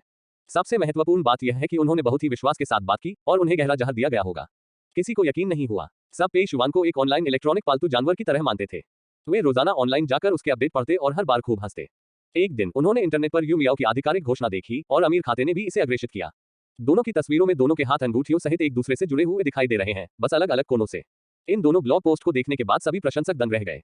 क्या हुआ? क्या उसने सचमुच मुझे चाटा? देवी इतनी भोली और सरल कैसे हो सकती है? पेई जुवान उस समय बहुत खुश हुए जब उन्होंने वह क्षण देखा जब प्रशंसकों की ऑनलाइन सुरक्षा व्यवस्था टूट गई। वह अक्सर प्रशंसकों के साथ ऑनलाइन झगड़ा करते हैं और अब उन्होंने अपनी पत्नी के साथ अपने दैनिक जीवन के बारे में बात करना शुरू कर दिया है। मुख्य बात यह है कि वे कई वर्षों से एक दूसरे से प्यार करते हैं और उनकी म्याओ म्याओ उनसे बहुत प्यार करती है और उनके बिना नहीं रह सकती। वे कैसे एक आदर्श जोड़ी है। सभी नेटिजन्स अवाक रह गए और विलाप करने लगे कि एक फूल गाय के गोबर में फंस गया था। उनकी सुंदर और प्रतिभाशाली देवी ऐसे अशिष्ट आदमी के लिए कैसे गिर सकती है जिसके पास केवल पैसा है। जब तक पेई जुवान जी सामने नहीं आए, प्रशंसक ये नहीं कह सकते थे कि वे एक दूसरे के लिए उपयुक्त नहीं है। खैर, कम से कम उनके रूप रंग को देखते हुए तो लगता है कि वे एक अच्छे जोड़ीदार हैं। बाकी की बात करें तो उनकी देवी अभी भी गुप्त रूप से डाली जाती है। कुछ और साल बीत गए और यू शुयून अंततः बाहर आ गया। इतने वर्षों के बाद एक युवा महिला के रूप में उसका अहंकार काफी हद तक फीका पड़ गया है और जब उसने फिर से सूरज की रोशनी देखी तो उसे अवास्तविकता का एहसास भी हुआ। अब उसके पास कोई घर नहीं है। मेरे पास कोई पैसा नहीं बचा है। कई वर्षों तक वहां लगन से काम करने के बाद यू शुयून को नौकरी ढूंढने में कोई आपत्ति नहीं थी। उसकी शिक्षा तो अच्छी खासी है, लेकिन उसके अनुभव के कारण अच्छी शिक्षा होने पर भी कोई उसे नौकरी पर नहीं रखेगा। इसके अलावा उसकी उम्र के कारण उसके पास नौकरी के ज्यादा विकल्प भी नहीं है। अंत में उसे केवल सफाई का काम ही मिला। यू शुयून ने यू मियाओ के बारे में खबर ढूंढने की पहल नहीं की, लेकिन फिर भी एक दिन संयोग से उसे यह खबर मिल गई। यह एक छोटा वीडियो था और यह यू मियाओ का था। स्क्रीन के माध्यम से भी वीडियो बनाने वाले व्यक्ति के मन में यू मियाओ के प्रति प्रेम को महसूस किया जा सकता है। और जो व्यक्ति बोल रहा था वह पेई जुवान के अलावा और कौन हो सकता था। यू शुयून को नहीं पता था कि पेई जुवान वास्तव में इतनी खुशी और दिल खोलकर हंस सकती है। वह वीडियो को मदहोशी की हालत में देख रही थी। उसके चेहरे पर अनजाने में ही आंसू बहने लगे थे। पुनर्जन्म के बाद भी उसका दुखद अंत नहीं बदला। लेकिन उसे किसे दोष देना चाहिए? शायद उसे अपने पिता के ठंडे स्वभाव को बहुत पहले ही समझ लेना चाहिए था, बजाय इसके कि वह झूठी गर्मजोशी के लालच में बार बार उन पर विश्वास करती। शायद उसका अंत शुरू से ही निश्चित था। 45 अध्याय 45 हिंसक युवराज की हकलाती युवराज 1। नहीं, मैं उससे शादी नहीं करना चाहती। यू मियाओ स्वाभाविक रूप से फिर से शुरुआत करने में सक्षम होने के लिए खुश थी, लेकिन उसने कभी उम्मीद नहीं की थी कि उसके पुनर्जन्म का समय क्रूर राजकुमार से शादी करने से कुछ दिन पहले होगा। वह अपने पिछले जीवन में ठंडे महल में महसूस किए गए अकेलेपन के बारे में सोच रही थी और उस आदमी के बारे में भी जो पागल हो गया था और जिसने उसे लगभग इतना डरा दिया था कि वह रात में सो नहीं पाती थी। यू मियाओ टूट गया और फूट फूट कर रोने लगा। वह मूलतः प्रधानमंत्री निवास की प्रिय पुत्री थी तथा स्वेच्छाचारी और अनियंत्रित थी। उस पागल आदमी से शादी से बचने के लिए उसने अपनी कुलीन महिला छवि का कोई निशान छोड़े बिना नखरे भी दिखाए। जब प्रधानमंत्री यू ने उसे इस तरह देखा तो उन्हें बहुत तेज सिर दर्द होने लगा। यदि संभव हो तो वह अपनी प्यारी बेटी को, जिसे लाड़ प्यार में पाला गया था, राजकुमार के हरम में नहीं भेजना चाहता था। लेकिन राजकुमार ने तो पहले ही अनुरोध कर दिया था, तो फिर वह खंडन का एक शब्द भी कहने का साहस कैसे कर सकता था? वह आदमी ऐसा है जो दुखी होने पर तलवार उठाकर लोगों को काट सकता है। उसे अपमानित करने की हिम्मत कौन कर सकता है? मियाओ समग्र स्थिति अधिक महत्वपूर्ण है, इसलिए कृपया धैर्य रखें। नहीं, मुझे यह नहीं चाहिए। मैंने बहुत सहन कर लिया है। उसने हमेशा अपने पिछले जीवन की समग्र स्थिति पर विचार किया था, लेकिन वह हरम में ही रही और कम उम्र में ही उसकी मृत्यु हो गई। यदि उसे ये सब फिर से करना होता तो वह इस अंत के साथ क्यों आगे बढ़ती? प्रधानमंत्री यू उसके शोर से परेशान थे और इस समय थोड़ा नाराज भी थे। चूंकि महाराज ने विवाह की अनुमति दे दी है, यदि आप नहीं चाहते तो क्या कर सकते हैं? आप कैसे मना कर सकते हैं? ये सुनकर यू मियाओ निराशा में रो पड़ी, जिससे श्रीमती वांग बहुत व्यथित हो गई। मास्टर, क्या कोई रास्ता नहीं है? इसी समय हॉल में अचानक एक कर्कश ध्वनि गूंज उठी। माता पिता। जब श्रीमती वांग ने लड़की को दरवाजे पर आते देखा तो उनकी आंखें चमक उठी। उसने सहजता से उस आदमी को भेज दिया। फिर प्रधानमंत्री यू से कहा, गुरुजी, आप हमारी बेटी के बजाय सबसे बड़ी बेटी को क्यों नहीं जाने देते? चूंकि वह इस अवस्था में है, इसलिए कोई भी युवा स्वामी उससे विवाह का प्रस्ताव रखने नहीं आएगा। बेहतर होगा कि उसे राजकुमार के पास जाने दिया जाए। यद्यपि वह सबसे बड़ी बेटी थी, लेकिन वास्तव में यू मियाओ का हवेली में जीवन बहुत अच्छा नहीं था। वह एक उपपत्नी से पैदा हुई थी और हकलाती थी। यद्यपि वह सबसे बड़ी बेटी के रूप में जानी जाती थी, फिर भी उसे अक्सर परेशान किया जाता था। इसी तरह वह बाहरी लोगों के सामने भी कम ही दिखाई देते हैं। वह अब 19 वर्ष की हो चुकी है, जो इस युग में एक बूढ़ी युवती मानी जाती है, लेकिन वह अभी भी अविवाहित है। यदि वह आज यहाँ उपस्थित नहीं होती तो श्रीमती वांग को इस सबसे बुजुर्ग महिला की इतनी कम उपस्थिति की याद भी नहीं आती। मैडम वांग की बातें सुनकर यू मियाओइंग का चेहरा आशा से भर गया, लेकिन प्रधानमंत्री यू ने भौहें चढ़ाते हुए कहा, यह कैसे संभव हो सकता है? ये सम्राट को धोखा देना है। तो आप अपनी बेटी को अपनी आंखों से अग्निकुंड में कूदते देखना चाहते हैं। अपना रुमाल लपेटते हुए श्रीमती वांग भी रोने लगी। क्या यह बेहतर नहीं होगा कि हम बस ये कहें कि यू मियाओ ने मियाओ यिन की शादी चुरा ली है? क्या महामहिम अभी इतनी छोटी सी बात के लिए मुझे दोषी ठहराएंगे? प्रधानमंत्री यू उनके झगड़ों से नाराज तो हुए, लेकिन उनका दिल भी नरम पड़ गया और अंततः वे मान गए। जब तक यू मियाओ की बलि दी जाती है, मुझे विश्वास है कि महामहिम उसे दोष नहीं देंगे। तारांकन। शादी का दिन जल्द ही आ गया और जब तक यू मियाओ ने सभी प्रक्रियाएं पूरी की, वह इतनी थक गई थी कि उसकी पीठ और कमर में दर्द होने लगा। वह बिस्तर पर लाल घूंघट से सिर ढके बैठी थी, उसे थकान और भूख महसूस हो रही थी। बाहर शोर था, लेकिन घर के अंदर बहुत शांति थी। ये सोचकर कि पेई जुआन इतनी जल्दी वापस नहीं आएगी, यू मियाओ अपनी भारी शादी की पोशाक लेकर मेज पर चली गई, कुछ केक लिए और चुपचाप खाने लगी। हालांकि उसने बहुत खाया, फिर भी वह थोड़ी शराब पीना नहीं भूला। इसलिए जब पेई जुआन ने बधाई देने आए लोगों को अंदर भेजा, तो उसने देखा कि जिस राजकुमारी से उसने आज ही विवाह किया था, वह बिस्तर के खंभे पर टिकी हुई थी और सो रही थी। गुप्त रक्षक से यू मियाओ के व्यवहार के बारे में सुनने के बाद पेई जुआन को बहुत खुशी हुई। ये सचमुच अजीब है, ये व्यक्ति उससे डरता नहीं है। उससे शादी करने के बाद भी तुम खाने पीने और सोने के मामले में इतनी लापरवाह कैसे हो सकती हो? मानो उसकी तरफ से शोर सुनकर बिस्तर के खंभे के सहारे ऊब रहा व्यक्ति आखिरकार प्रतिक्रिया देने लगा। वह लड़खड़ाते हुए आगे बढ़ी, मानो उठने की कोशिश कर रही हो, लेकिन हर बार असफल रही क्योंकि उसकी शादी की पोशाक बहुत भारी थी। पेई जुआन को आश्चर्य हुआ और उसने सोचा कि यह नकली वस्तु वास्तव में दिलचस्प है। जाग रहे हो? उसने दिलचस्पी से पूछा। दूसरी ओर बैठा व्यक्ति कुछ देर तक चुप रहा, फिर धीरे से बोला, हम काफी घमंडी। पेई जुआन ने ठंडी आवाज में कहा, उसका स्वर भयावह था। मुझे बताओ, अगर मैं तुम्हारा सिर लेकर कल यूचांग के पैरों पर फेंक दूं, तो क्या यह एक दिलचस्प दृश्य होगा? सम्राट को धोखा देने के अपराध के लिए चाहे यू परिवार के कितने भी प्रमुख हों, ये क्षतिपूर्ति के लिए पर्याप्त नहीं होगा। एक पल में पेई जुआन ने तलवार को अपने पास ले लिया और सीधे एक तलवार से लाल घूंघट उठा लिया। इसके तुरंत बाद ठंडी तलवार यू मियाओ के नाजुक गले पर गिरी, जिससे उसकी ठुड्डी ऊपर उठ गई और उसे अपना चेहरा ऊपर उठाने पर मजबूर होना पड़ा। मोमबत्ती की मंद रोशनी में भी वह इतनी सुंदर लग रही थी कि मानो वह चमक रही हो। इस समय उसकी आंखें आंसुओं से भरी थीं और ऐसा लग रहा था जैसे वह उन्हें बहा देगा। वह बहुत दयनीय लग रहा था। पेई जुआन एक पल के लिए चकित रह गया और उसने हत्या का विचार त्याग दिया। पेई जुआन, जो भावनाओं के प्रति उदासीन था, उसे नहीं पता था कि उसके भावनात्मक उतार चढ़ाव क्या दर्शाते हैं। वह बस उस तलवार को देखता रहा जिसे उसने रख दिया था। उसे समझ नहीं आ रहा था कि उसने आगे क्यों नहीं बढ़ना चाहा। जाहिर है, उसे धोखा दिए जाने से सबसे ज्यादा नफरत है। एक ऐसे व्यक्ति के चेहरे को देखकर जो रोना चाहता था लेकिन हिम्मत नहीं जुटा पा रहा था, और एक दयनीय और प्रताड़ित व्यक्ति की तरह दिख रहा था। पेई जुआन को अचानक समझ आ गया, इतने कमजोर को धमकाने में कोई उपलब्धि नहीं थी, इसी वजह से उसने रुका होगा। पेई जुआन सोच में डूबा हुआ था कि अचानक उसे एक धीमी सिसकी सुनाई दी। पता चला कि उसकी राजकुमारी आखिरकार फूट फूट कर रो पड़ी। बहुत बहुत बहुत। वह शुरू से ही हकलाती थी और अब वह डर गई थी, इसलिए वह पूरा वाक्य भी नहीं बोल पा रही थी। यू मियाओ ने झुंझलाहट में अपने होंठ काटे, खुद को शांत करने के लिए मजबूर किया और क्रूर सम्राट के साथ संवाद करने की कोशिश की। युवराज, महामहिम। उसे इस तरह देखकर पेई जुआन ने आश्चर्य से अपनी भौहें उठाई। यू चांग ने सचमुच उसे एक खजाना भेजा था। पेई जुआन में धैर्य कम ही था। उसने एक स्टूल भी खींच लिया और बैठ गया, बस उसकी बातें सुनने का इंतजार करने लगा। उसकी शक्ल देखकर यू मियाओ शर्मिंदा हो गई। उसने अपने होंठ कसकर भींच लिए और कई बार उसका गला रुंध गया। लेकिन हालांकि वह जोर जोर से रो रही थी, पर वह बिल्कुल भी परेशान नहीं कर रही थी। पेई जुआन उसके परेशान चेहरे पर हंसना चाहता था। तुम क्यों रो रहे हो? मैं तुम्हें नहीं खाऊंगा। पेई जुआन ने ये कहा और यहाँ तक कि उसके चेहरे से आंसू पोंछने में भी मदद की। अपनी उंगलियों के कोमल स्पर्श को महसूस करने के बाद पेई जुआन की आंखें गहरी हो गईं और उसे अचानक लगा कि अगर उसने इसे खा लिया तो कोई फर्क नहीं पड़ेगा। आखिरकार यह उनकी युवराज राजकुमारी थी, है ना? हालांकि उसकी राजकुमारी उसकी बातों से धोखा खा गई। उसने अपनी बड़ी बड़ी साफ आंखें झपकाई और दयनीय और उम्मीद भरी नजरों से उसकी ओर देखा। अगले ही क्षण वह फिर से बोलने लगी, एक बार में 2 शब्द। पेई जुआन ने अपनी हंसी दबा ली, अपनी ठोड़ी को ऊपर उठाया और ध्यान से उसकी बात सुनी। महाराज, मेरा आपसे झूठ बोलने का कोई इरादा नहीं था, मुझे मजबूर किया गया। ये सुनकर पेई जुआन की मुस्कुराती आंखें धुंधली हो गईं और उसके मुंह का वक्र सपाट हो गया। उसका चेहरा बहुत उदास था। क्या तुम